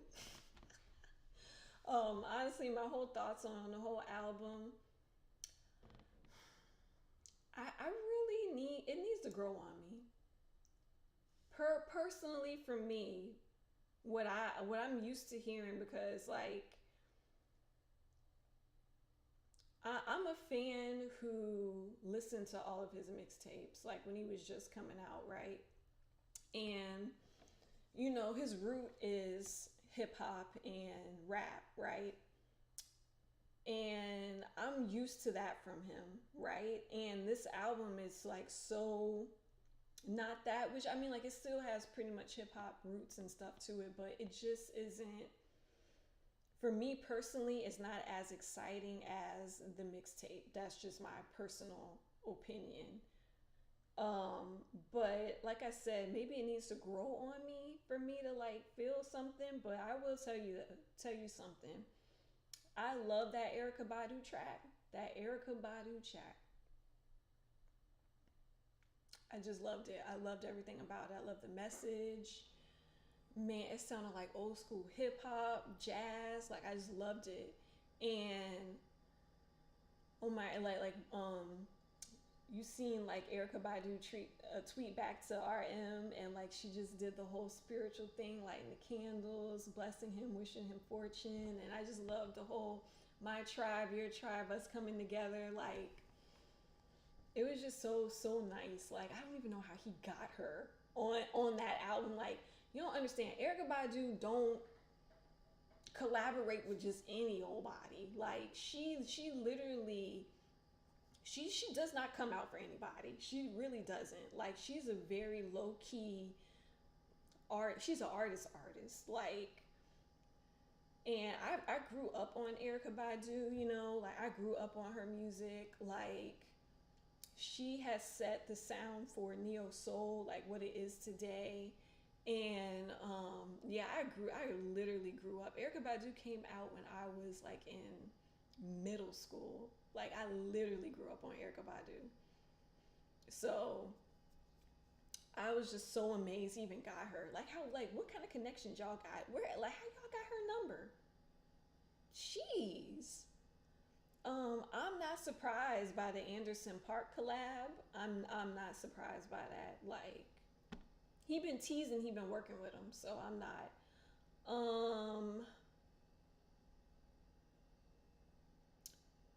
What other song? There was another song I liked on there, and I cannot remember it. Can't remember the name of it, but it had a female on there, and I really loved her voice, and it sounded like a cute cafe song. I forgot, but yeah, it's just I don't know. That's my honest opinion on it. For me personally, like it's like I was reading the lyrics to what he was saying, and I get it. I really do get it. Very deep lyrics, but that's RM. Like he always comes with the deep lyrics. I just wanted a little bit something extra from the music, I guess. But I don't know. It gotta grow on me. I don't have no solid opinion on it or anything like that. So it has to grow on me. When I formulate more of my thoughts and stuff, I'll go back and review Indigo. But I don't know. I'm still kind of reflecting on it.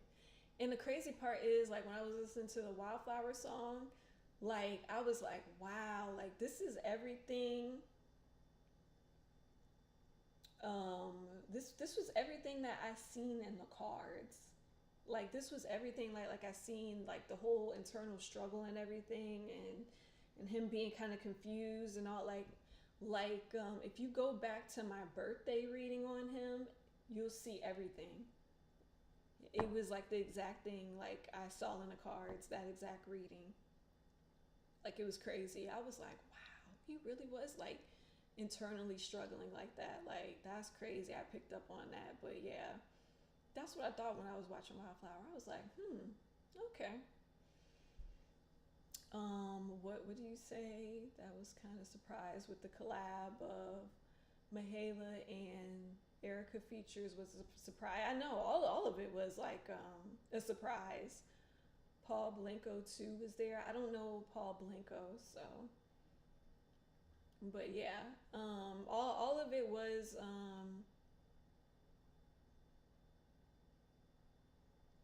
like surprise collabs. Now, where was the collab that he was supposed to do with Pharrell? Weren't they supposed to be coming out with something together, or did I miss that, or they was just doing an interview? I don't know. I gotta research that and look at that because I need that to happen. All right, so who is next in my BTS? And oh yeah, I meant to talk about RM Tiny Desk. Um, I liked it though. I liked it, the Tiny Desk. I did. I did. I enjoyed it. I don't know why. The songs on the album sounded better at the Tiny Desk to me. I don't know why. Probably because it was like an actual live band. You can hear the drums. You can hear everything. That's probably why. But yeah, I enjoyed him at the Tiny Desk. You know, I enjoyed him explaining the reason behind the whole flower thing. You know, so yeah. All right. Let's get to Jin.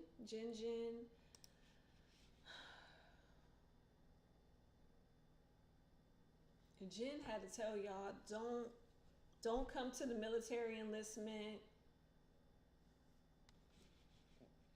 Don't come to the military training center. Yeah, he had to tell y'all BTS Jin wants fans not to come to the military training center because that article came out saying when he was gonna go, as if everybody wasn't gonna come to the trainings and try to see him off. Oh my god, so irritating.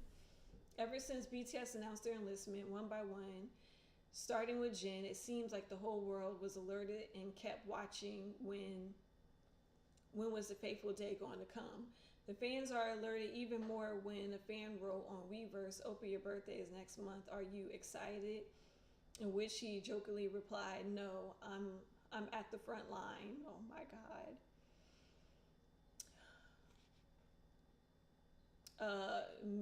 Many were at peace with the upcoming day since Jin had already ended promotions with his single, The Astronaut, so it was only a question of time. However, the fans at least hoped that this information would come from Jin and Hybe on their own terms of announcing it. Sadly, a news outlet leaked the information that Jin would be placed in the 5th Infantry Division Recruit Training Center in Yeochun. I'm not even going to read all this because I already feel like I'm betraying him. This caused backlash in the fandom since the information that definitely was not supposed to come from a third party. It was obvious from the way Big Hit responded, saying, "It's difficult to confirm. We ask for your generous understanding." The location was also not supposed to be revealed since the size of BTS fandom is huge, and some think of this as a place where they can just show up and see Jin work out. Yeah. This is why Jin went on Reverse and said, "There's an article I didn't want to get published, but Army can't come to the training center. There are many people besides me, so it can be dangerous because it's crowded. Army, I love you." So I'm not going to read all of this, but don't bring y'all butts down there. That's all I got to say. Do not go down there, because this is the thing, like, I'm scared what's going to happen for him when he joins is that people are going to get jealous of him and think that, oh, he has special treatment in the military because he's BTS, and he could have a potential of getting hazed, heckled, teased, anything in there, and y'all could really be putting him in danger more than, oh, you're trying to show support. So I hope that everybody listened to him and did not go down there. Do not go down there. But I know there's going to be a few hard-headed fans, and y'all going to take y'all butts down there acting like y'all didn't see what he said.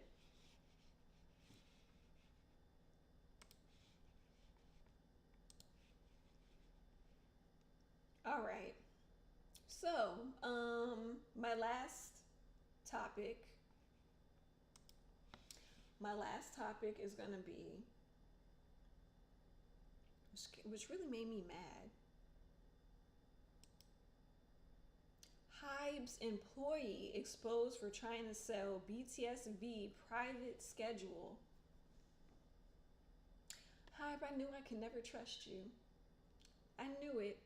I knew you had something against my man. I knew you had something against him, cause y'all never protect him. Y'all never protect him.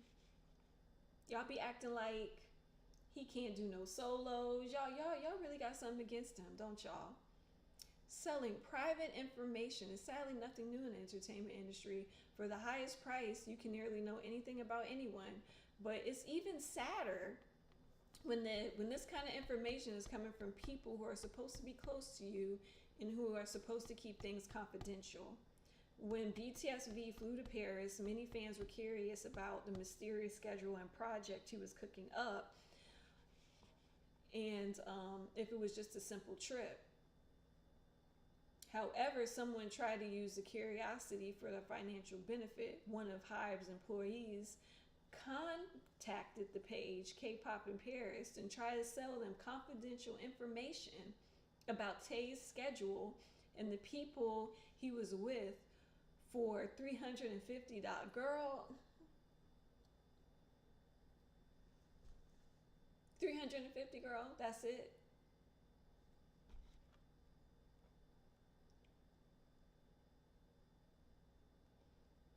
So basically, this is what caused the whole stampede at the airport in Paris with V. Girl,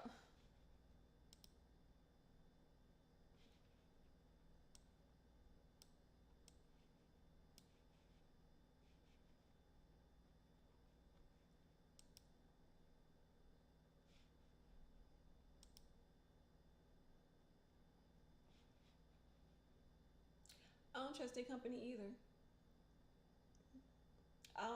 I have not trusted their company since Black Swan.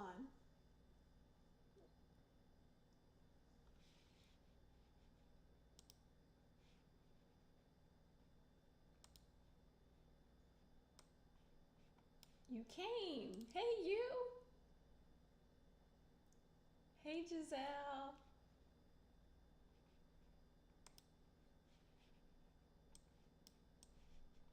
Hold on, let me put this over here.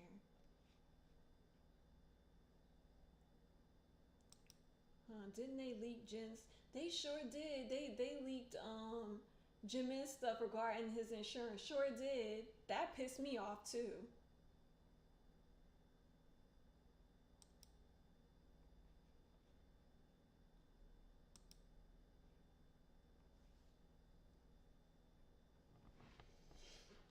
That pissed me off too.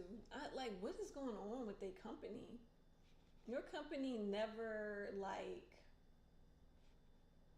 protects them like they should anymore. But then again, remember I had spoke of that theory where where they were at war with the company because they didn't want to do that all English album, and they wanted to do what they wanted to do. And so RM had just announced that whole, oh, we gonna take a break from the group stuff and do the solo stuff, right? And remember, me and another psychic had agreed, saying that because they did that, it's them against the company now, and the company is going to try to come out with like rumors and do stuff to them to try to change our perception on them and try to get us to go against them. But it backfired on them and it's not really working. So remember my theory about that, and I think this is why all of this is happening. So they couldn't get Tay on the rumors with Jenny. They couldn't get the fans to turn their backs on that. So now we were going to leaking information now. Okay, all right. And then when they leaked Jimin's information, they made it seem as like he's a bad person and he doesn't pay his insurance.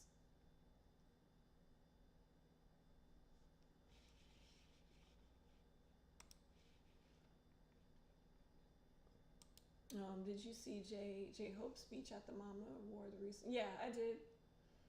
Mhm. I don't want to talk about it because I don't want to cry. I don't want to talk about it because I don't feel like crying.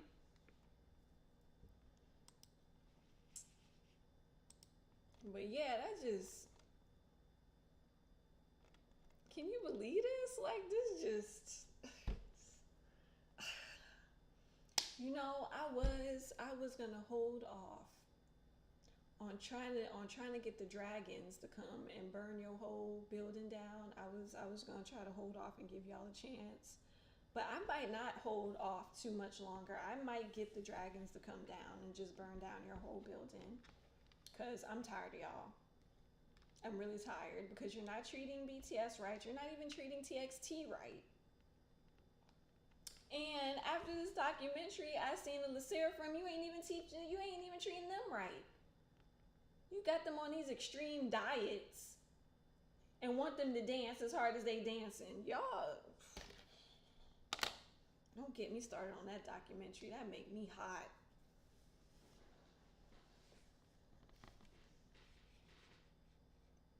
Hello, Olive B. What's up? But yeah, I seen the mama speech. I thought it was I'm gonna try to talk about this without crying. I thought that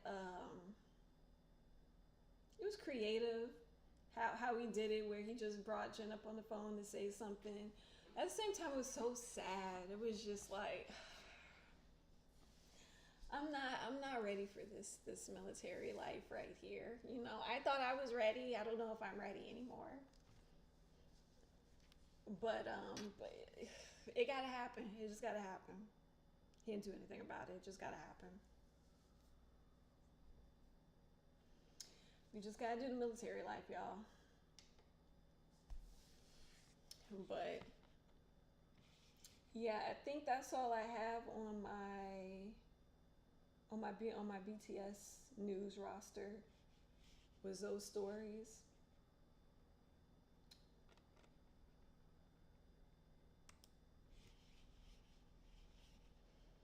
Yeah, it was.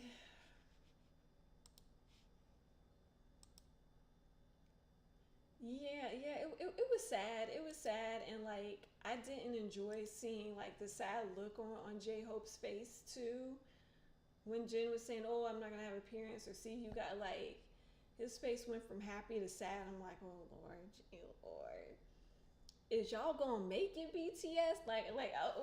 We're talking from a fan's perspective, but what about like their perspective where they literally gonna have to like be apart from their brother, and they're not gonna have like access, like such easy access to him anymore, you know, like I know like they get their time where they can take, you know, their leave and stuff from the military and then come back, but like they only get like a few days, and it's like Jen's not going to be that easily accessible to them anymore. Like, can you imagine that for them? Like, they're gonna have to separate. Like, oh my god. Hey May, hey May, I see you, girl.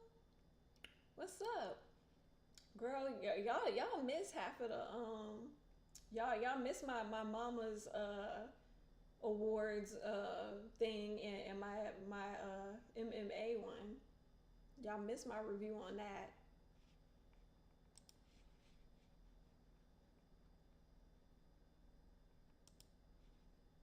All right, so I gotta go back to this K-pop news because I have to talk about the breakup. Child, what is happening? What it? How is this happening?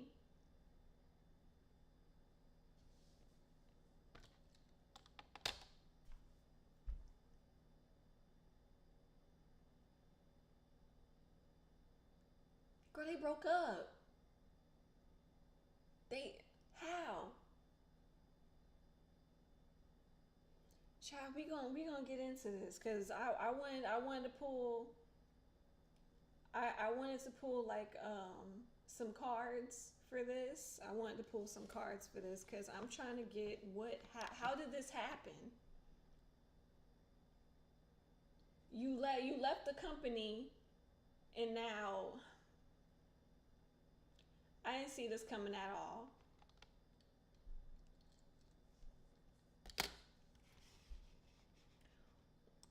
What happened now?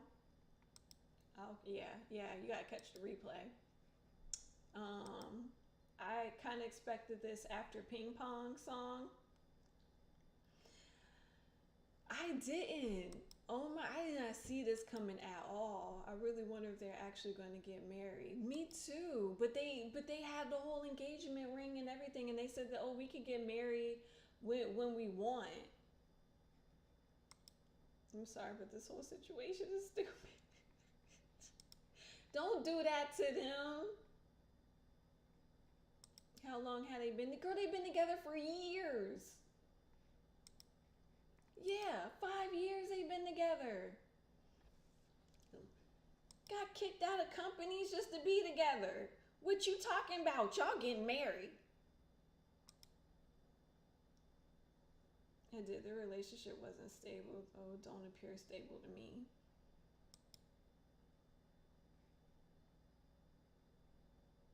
Wow, that's like forever in K. That is forever in K-pop land. That in K-pop land, that's a solid couple. 5 years. Well, I was watching this one video. Let me get my cards. I was watching this one video, and this person was speculating, saying that maybe they broke up because they were trying to get their own agency going, and that comes with a lot of stress and stuff. So maybe that was like the last straw for them. So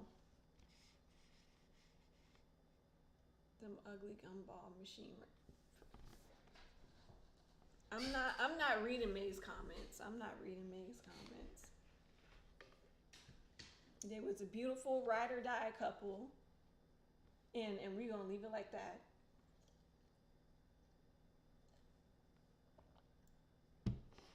Don't do this to the rain.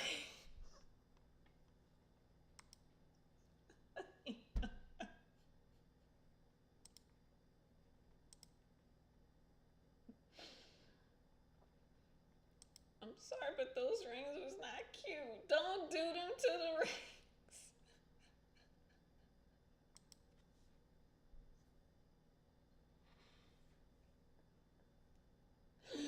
They got them rings specially designed. Y'all haters. They got them rings specially designed. It had the opal crystal in it. I hate y'all. I really do. I hate y'all. Don't do that. Don't do that to them people. Engagement rings.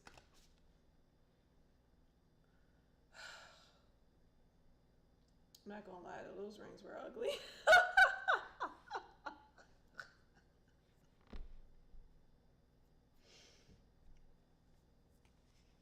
What? Don had left Pentagon before he established an identity. He got nothing now. I don't know what Don about to do. I really hope that it didn't cost a lot, or maybe they got refunded or something. I guess Huna ran when he popped the marriage question, but he already popped the marriage question, and she said yes. That's why they got engaged. Girl, let's see what this reason. Let's see what the card is gonna say, because I need to know what the reasoning was behind this. What was the reasoning? And I'm gonna do Huna's perspective, and I'm gonna do Don's perspective. So, what was the reasoning behind the breakup for Huna?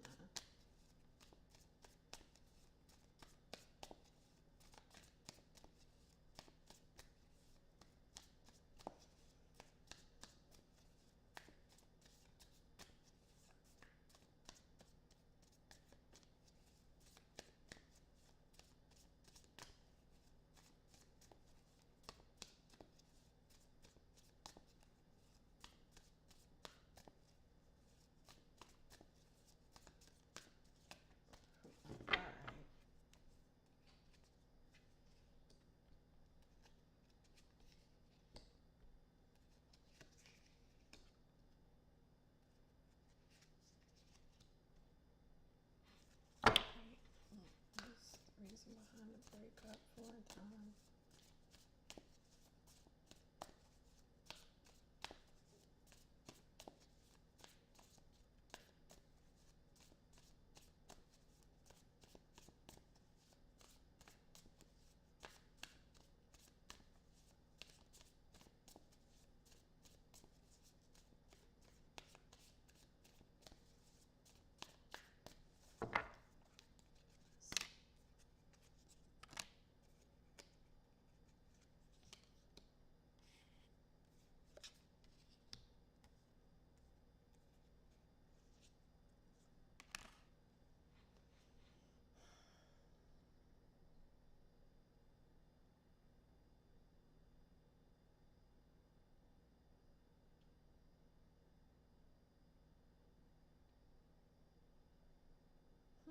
This is interesting.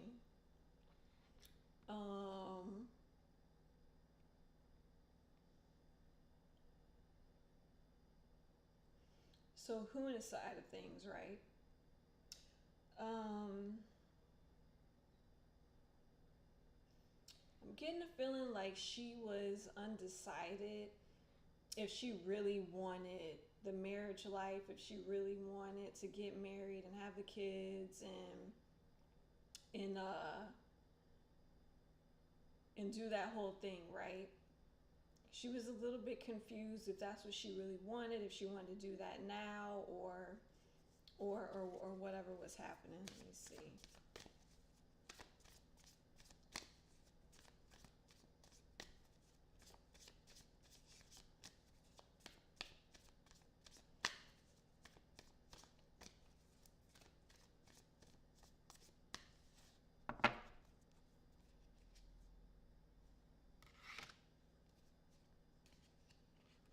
So I was trying to see in the cards if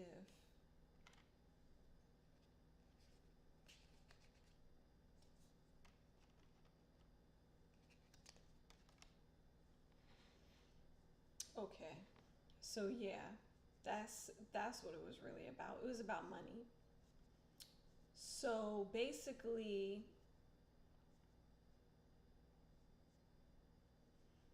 she's stressed because they left P Nation and everything, and she doesn't know how she's going to maintain her money. She doesn't know how she's going to continue on with the money, right? It seems as though they had a fight about finances and money also. Um, she didn't know if she was going to continue to keep making money with him, and that part left her kind of like confused. Like she was very concerned and very confused about her future.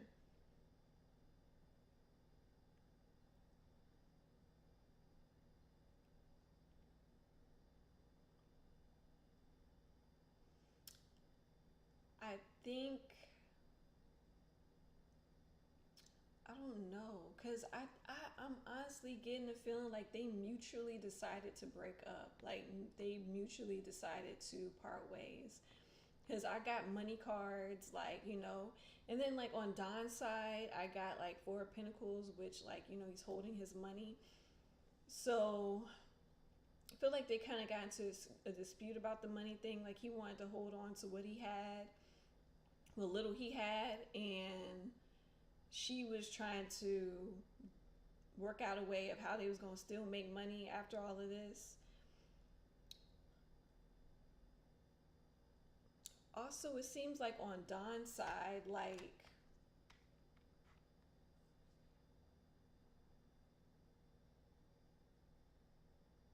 he's worried. It seems like on his side, like he is worried about his career and where it's going, but at the same time, it looks like there's an opportunity that came in for him. And something about him listening to his intuition about this situation with her. Hold on, let me clarify.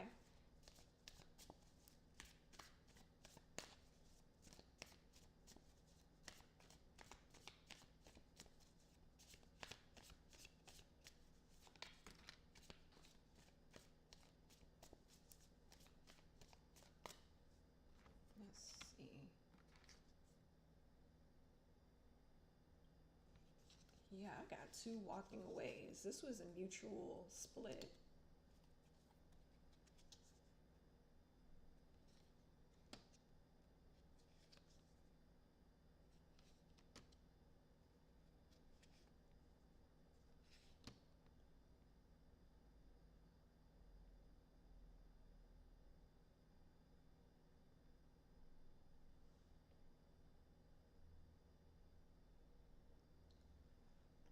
My first thought, but we gonna clarify this. But my first theory is he was cheating on her. He had got him another boo on the side. But we're gonna see if my theory's right. We're gonna see if my theory's right. Because I think he had another boo on the side that was promising him more things than Huna. So he decided to go with Boo Thing. But we gonna see. Hold on, cause that's what the cards look like it's heading on. Hold up. So was he cheating on Huna? Oh, the plot is thickening. I caught you, card. Cause let me tell you, I was not gonna get you from the ground. I I'm happy I caught you because I'm not reaching down on this ground getting anything. Okay, sorry.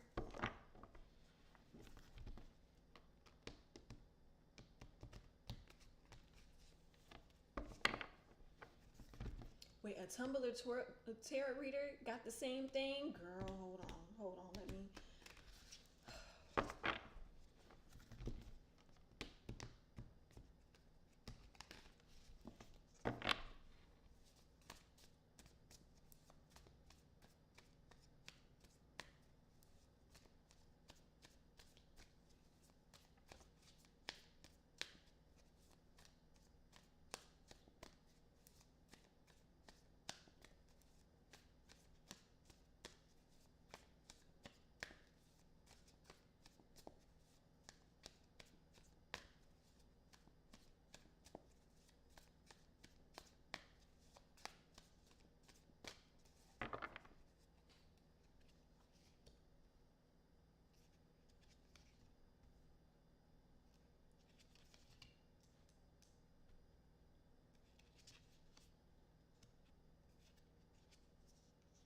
Child. Child.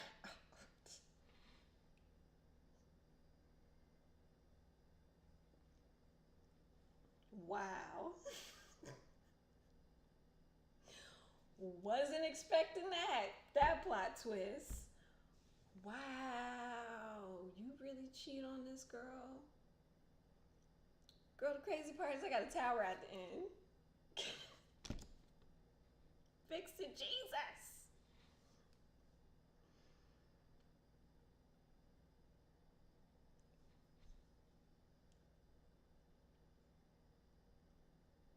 Child, they no, it's my first card is actually a yes card.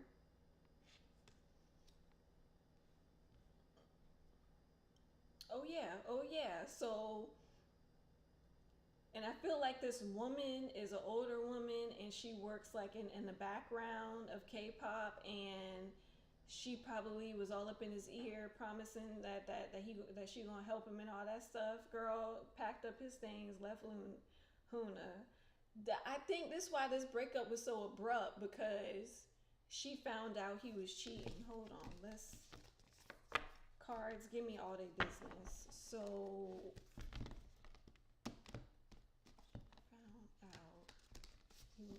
found out he lied talking about he's so in love and just out here trying to get him a new sugar mama. I can't.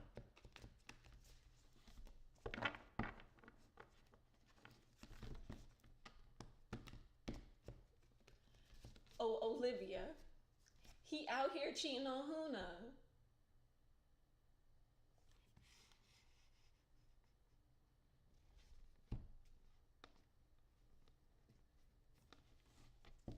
Allegedly. You right, girl. You right. Allegedly.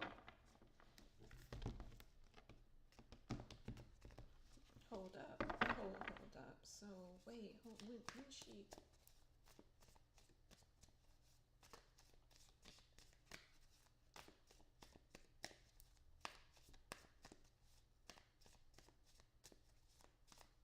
Because on her side of things, she had a whole big old, like, breakup card. And on his side of things, it wasn't a breakup. It wasn't a heartbreak card. It was like a whole, like, I got justice.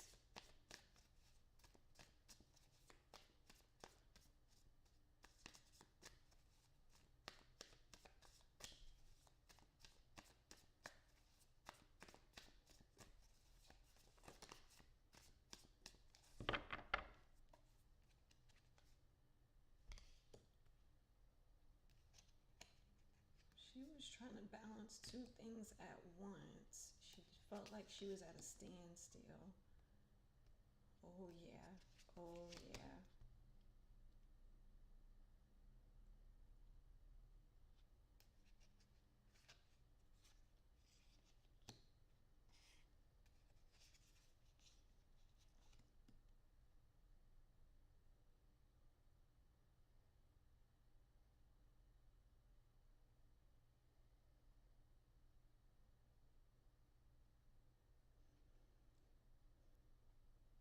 Hmm. That's weird. It's almost as if a part of her is happy that he moved on because she feels like now she can go on with her career. Hmm.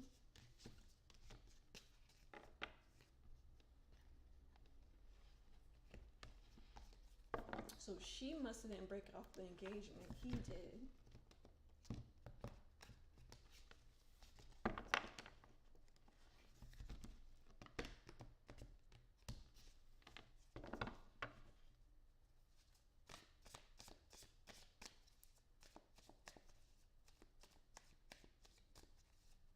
I'm trying to get Don's side of things. Like, what was he thinking?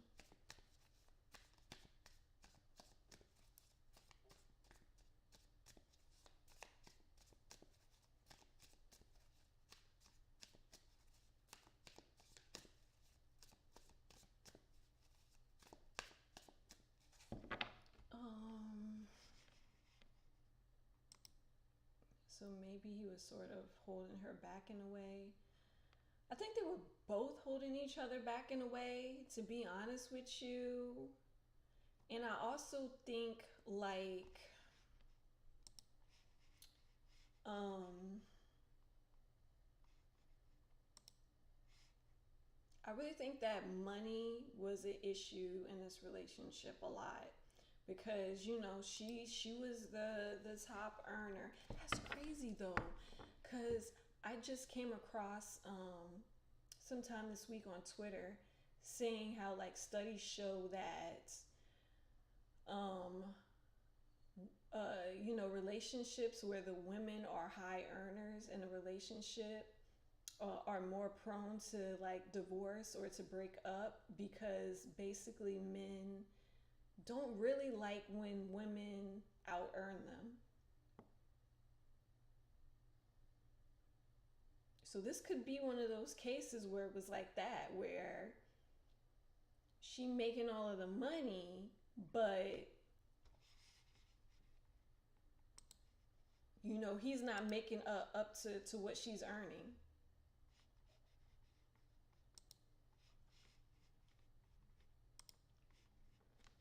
So that could have been a cause for him to try to go cheat too.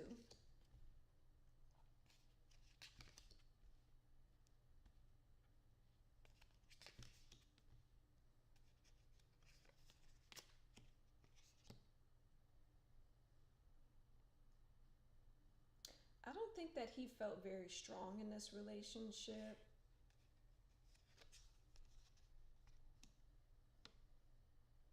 Yeah, I don't think that he felt like he was a very strong, solid partner in a relationship with her. And I think it is because of that earning thing. Also, he was worried about his career, also, where it was going to go, where it was going to head. For him, he also feels like this was a fortunate turn of events.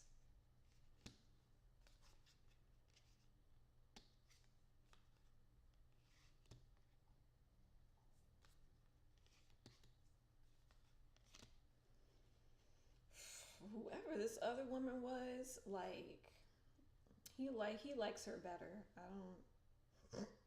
Child, Jesus Christ, Lord, let me get out these people business. It's a whole mess, allegedly. Just remember, this whole thing is a alleged mess. Um,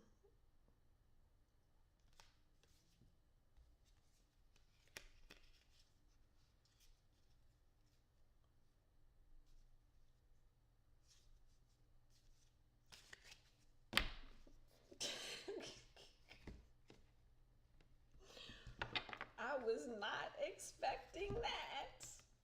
Wow. Man, that's crazy. As soon as I seen that Impress card, intuition started kicking in. Like, girl, that's somebody else. Said, can't be, girl. Can't be. Mm-mm.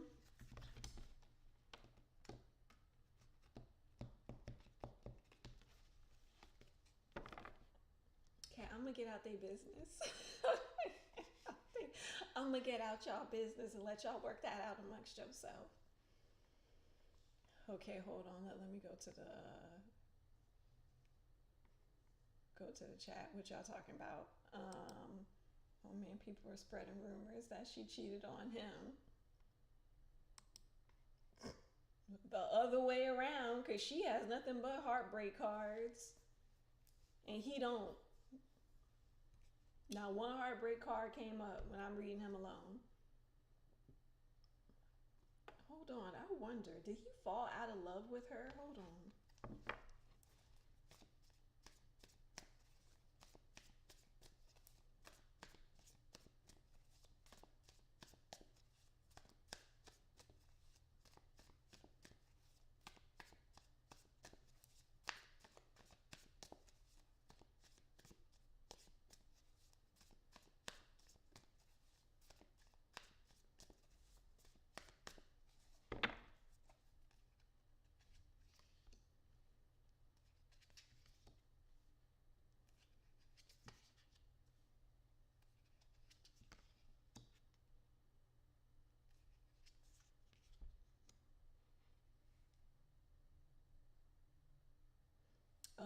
Yeah, he did fall out of love with her. It was almost as if he like grew out of this relationship with them. He kind of grew out of it, and he wanted to be more focused on his money and getting more money. I think that was like the trip up part for him in the whole relationship, was the money part. His money keeps coming up with this. So I really feel as though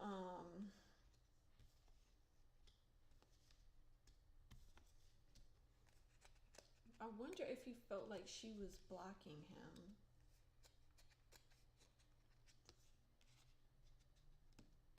From making more money somehow, some way.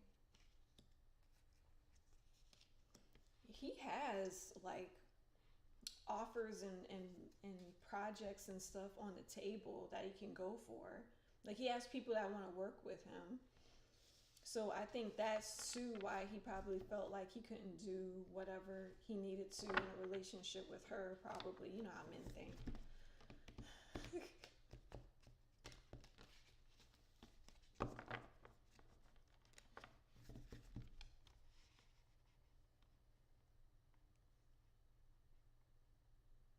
Well, I mean, he was really making any money at Pentagon before he left.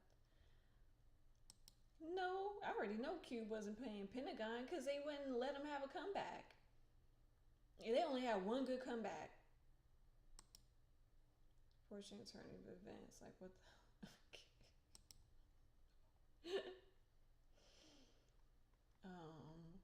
the Dom was clingy with Huna. They did photo shoots together. I know. That's why, like, I'm surprised he fell out of love with her. Wow, so they too left the company all for him to fall out of love? Girl. I'm telling you, I keep telling y'all, boy, that money got a strong grip on us. Like, we literally attach money to our identity, our status, our everything. So, and I know Korean men really pride themselves on being able to take care of, you know, their wife and their family and everything. And for him to not be able to do that, I think that was really eating him alive. And then I could kind of see him slowly resenting her over the years, because you know how it is. You can boss stuff around when you paying bills and making money and stuff. So if you think that Huna is all innocent and you think she haven't said anything mean to him, please. Man, because in relationships, you can get mean with your partner.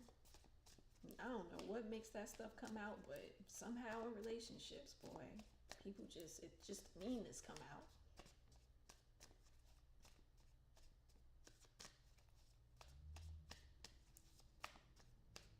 Let me see.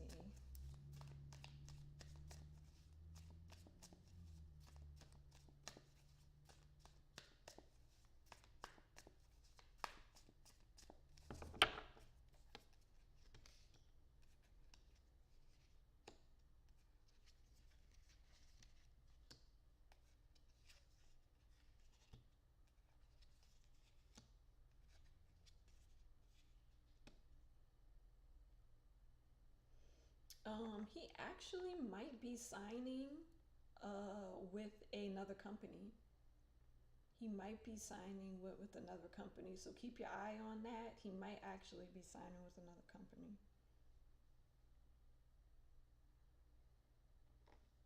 All right, what's gonna happen with Huna?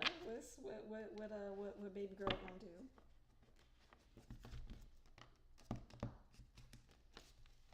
So I feel like I'm too all in a business. I feel like I'm too in a business.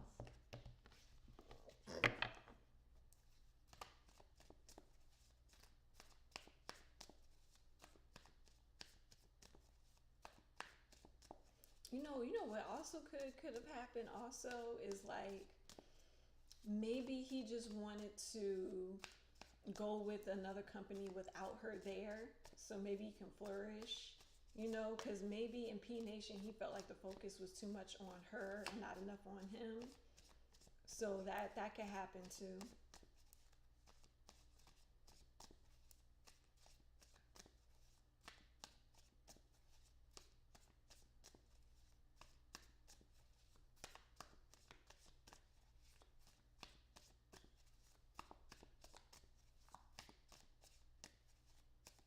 Okay, let's.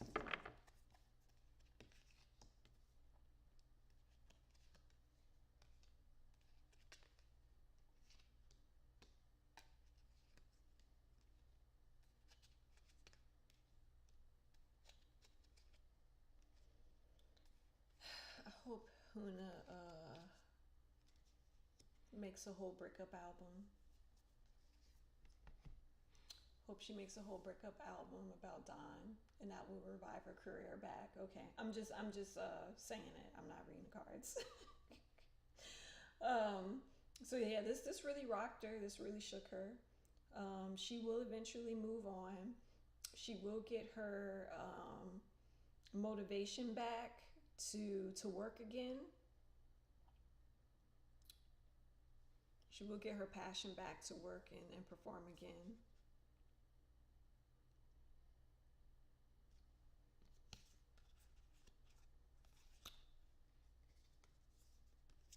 So that is a mystery. Cause she actually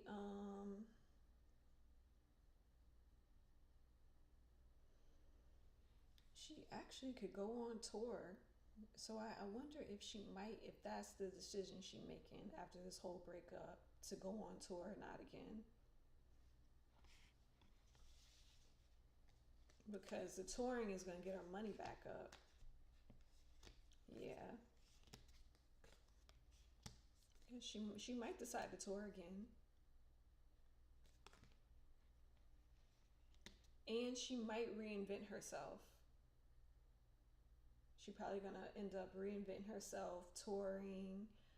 Um, I was trying to see if it was like going to be new music, but I don't see anything that indicates new music. But probably is if she's going to have a comeback and probably tour off that album or whatever.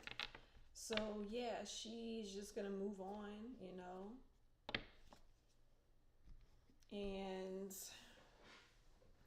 Don is probably gonna sign to another company. Hopefully nobody knows what he did allegedly, and they can all go their separate ways. Child.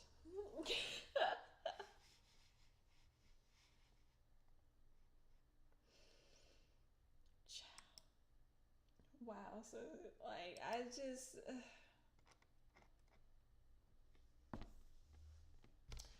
Well, this is what you get when you in people's business. This is what you get when you're in people's business.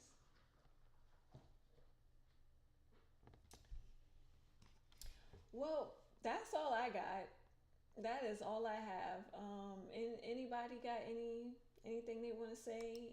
This is the free for all talk. Anybody got anything they wanted me to comment on or say before I get out of here? Cause I've been talking nonstop. I've been talking nonstop, Lord.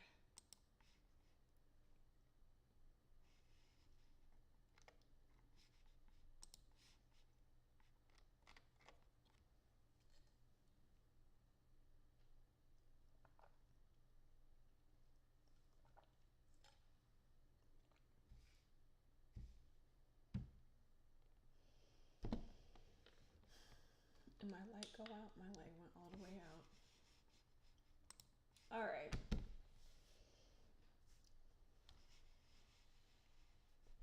Did I check out the new collab song with Everglow? I didn't even know they had a collab song out.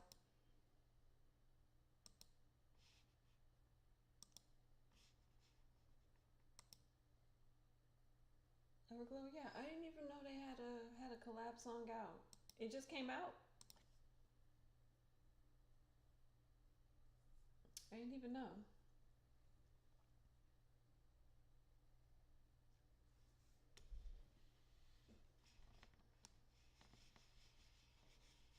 Um, what else was I going to talk about? The Weavers, the thing, whatever. Um, since y'all in my chat, how did y'all feel about the Mama Awards? Did any of y'all even watch the Mama Awards?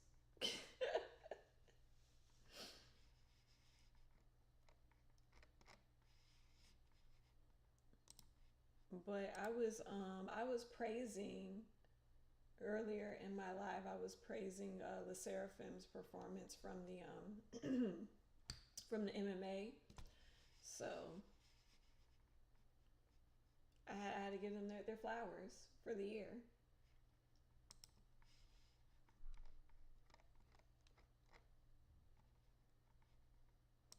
But sadly, I didn't watch. Oh, you didn't watch it? Did you even go back to the performances and watch even any of the performances? The Seraphim were great. They were. They sure was. The best performances of the year, if you ask me. Solid performers. I don't know what these other groups is doing and playing in the back. They need to get it together.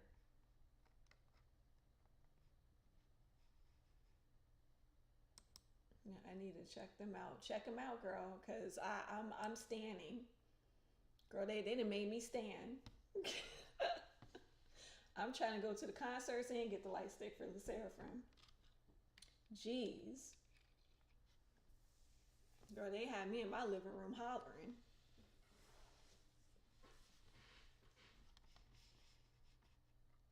They did what needed to be done. Okay. Um, how did you feel about the J Hope performance? You know, his first time having like an award performance.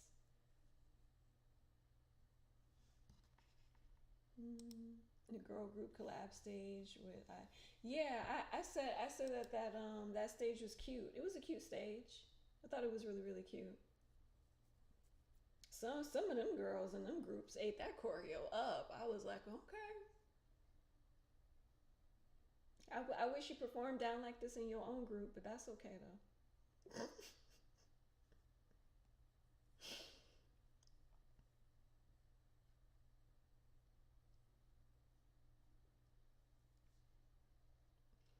um, yeah. So how did y'all feel about the J Hope performance?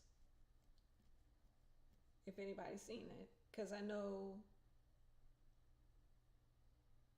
you didn't watch it.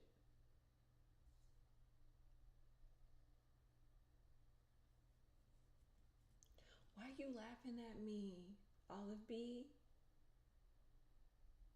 I know you didn't watch it, but who watched J Hope?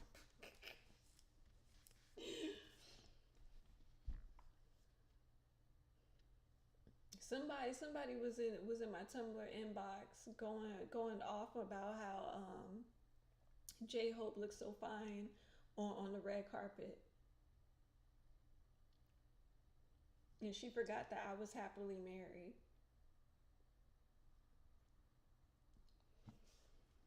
Talking about happily married, anybody heard from my man?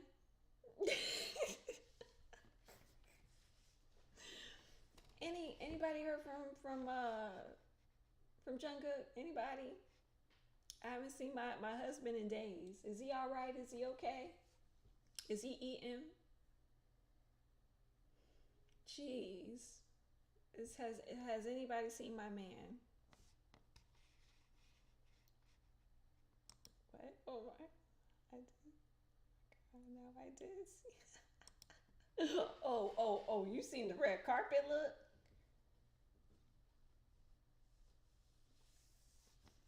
Boy, J Hope came to the red carpet trying to be sexy. I don't got time for him. I remember he was saying in his live like how Jim, like he was really nervous and that like Jimin couldn't be there for him, so he had to like face everything alone. I was like, oh, Hope.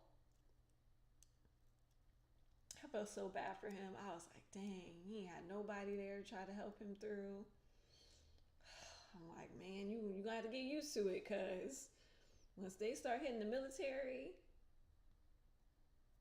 you can't call on nobody. Like,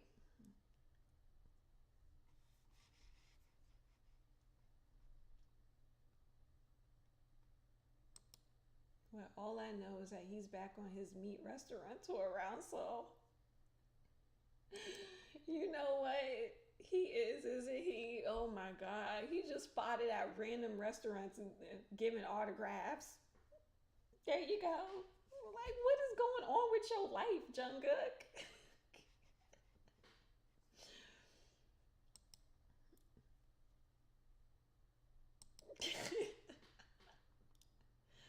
The Seraphim is amazing. They are amazing. Amazing.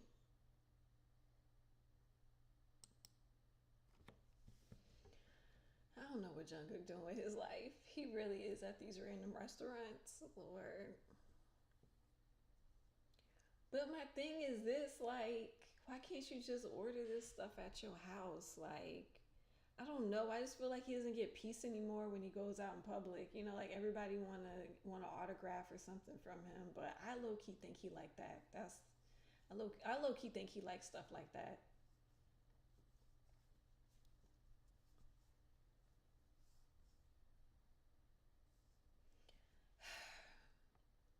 So we got RM doing good with his album. Jimin, what you doing? Jimin, hello. Come on, Jimin. Come on, we ready for this album, Jimin.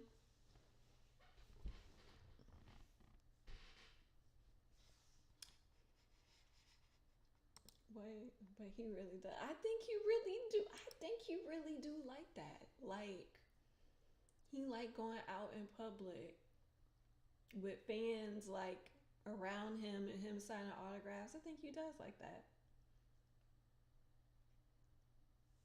I just get worried sometimes because not everybody mean you good. You know what I'm saying? And I don't know. Sometimes I just hope like he has like a bodyguard or somebody with him.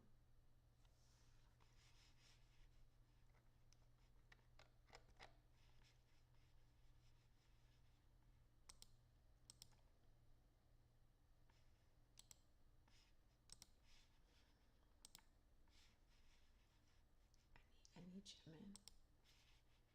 Hold on.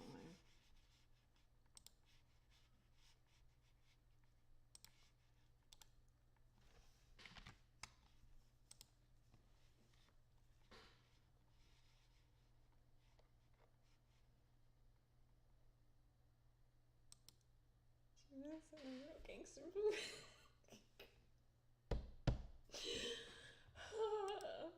Hate it here. What he was all yeah, he was all smiles. He liked that stuff. Um, oh yeah, I forgot I wanted to talk about Yoongi in his chat. Okay, Yoongi got a drunk late night confessionals show coming out. Yeah, that's yeah. He Yoongi trying to get these people drunk and have them confessing to things on camera. That's what I think it is. Yoongi out here trying to have these people drink this hard whiskey on his show, so they can get drunk and get tipsy and start telling all their business. This is what his show trying to do. Yoongi, you not fooling me.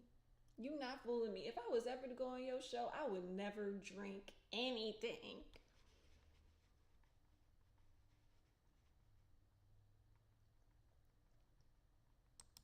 Right. Yoongi about to drink Namjoon under the table. Look, he trying to get Namjoon drunk, and he trying to get him to confess his true thoughts and feelings on that show. It's that hard, dark girl. I wouldn't drink none of it. I'd be looking at him. Who drinking this, Yoongi?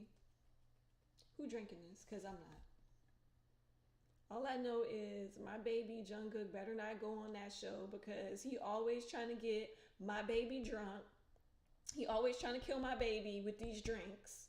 And he know that Jungkook can't do all that. He is a wine drinker. He's not no dark liquor, nasty dark liquor drinker. Okay? So when we get on if he get on this show, don't be trying to kill my baby. Talking about here, drink this. No.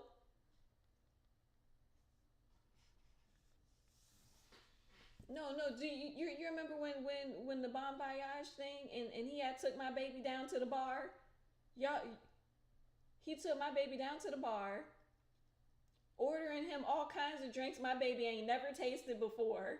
Got him with the Irish bombs, the whiskey shots, all kinds of stuff. Okay, trying to kill my baby down at the bar.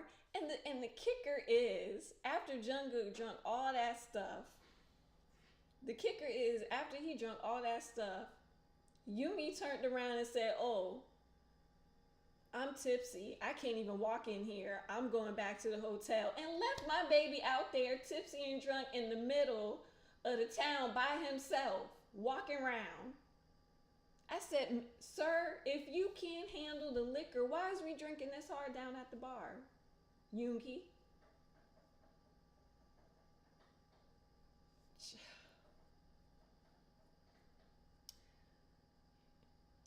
No, he's not going on a drunk confessional show. He not. Cause y'all, he really be trying to kill my baby. He ain't about to kill him on this show in front of people. He doesn't have anything to confess, Yoongi, so we're good. Matter of fact, I need you to drink one of these hard liquors, Yoongi, and I need you to confess when your album coming out. That's what I need you to confess to. When is the album coming out? Is the album going to be called Whiskey?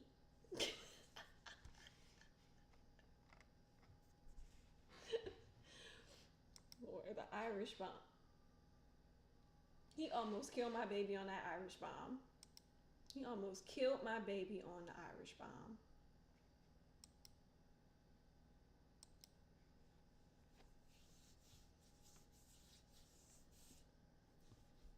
Child. And I had a nerve to go back to the hotel. What we doing out here, Yoongi? Lord. I'm ranting, but I laughed at that thing for a good 2 hours. I was dying laughing. Oh my god. That's still the funniest scene in Bon Voyage. I don't care what y'all have to say. That's still the funniest scene. Taking Cookie down to the bar. That's, oh my god. I can still look at that and laugh. That's everything. That's the funniest scene, and the one where J Hope and RM kept on forgetting stuff. They kept on forgetting all their stuff. I'm like, oh, somebody help these two. They lost.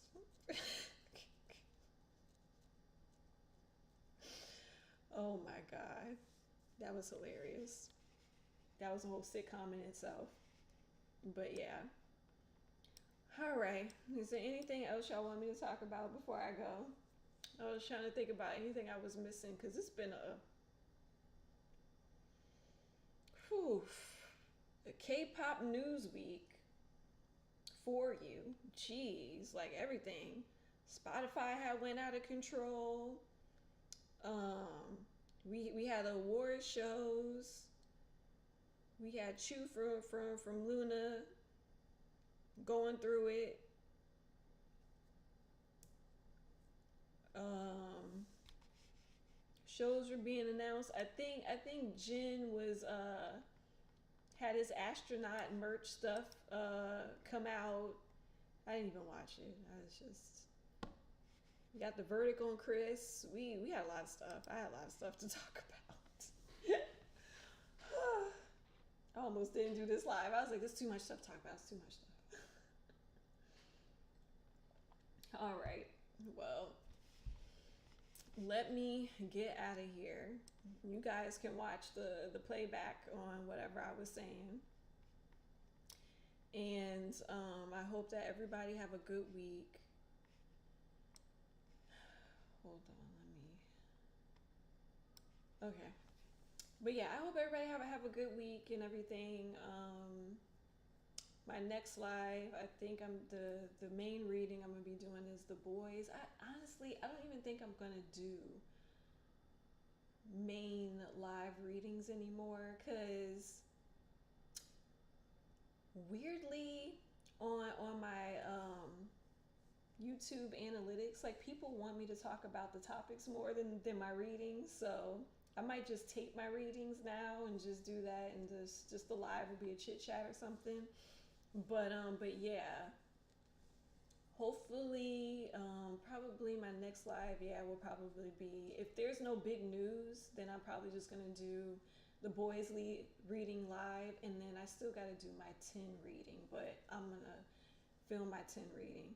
But yeah, and then after I do all of that, then we're gonna file a missing persons report for Lucas, because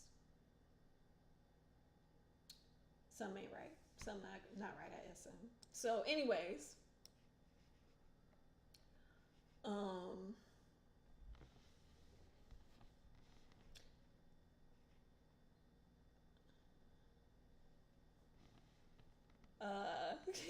you said, oh wow, oh wow, yeah. Have y'all seen Lucas? Has anybody seen Lucas? I don't even think the Sauce Saying seen Lucas. Wavy V comeback got delayed. Where is Lucas?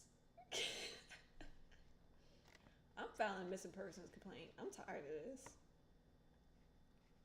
But anyways, man, I'll rant about Lucas in the next live, because I already ran about Lucas in this one. But yeah. All right, everyone. I'm out. I need water. I am out. Everybody, good night. Have a wonderful Sunday. Have a wonderful rest of the week. And I'll see everybody on the next live. All right. Have a good one.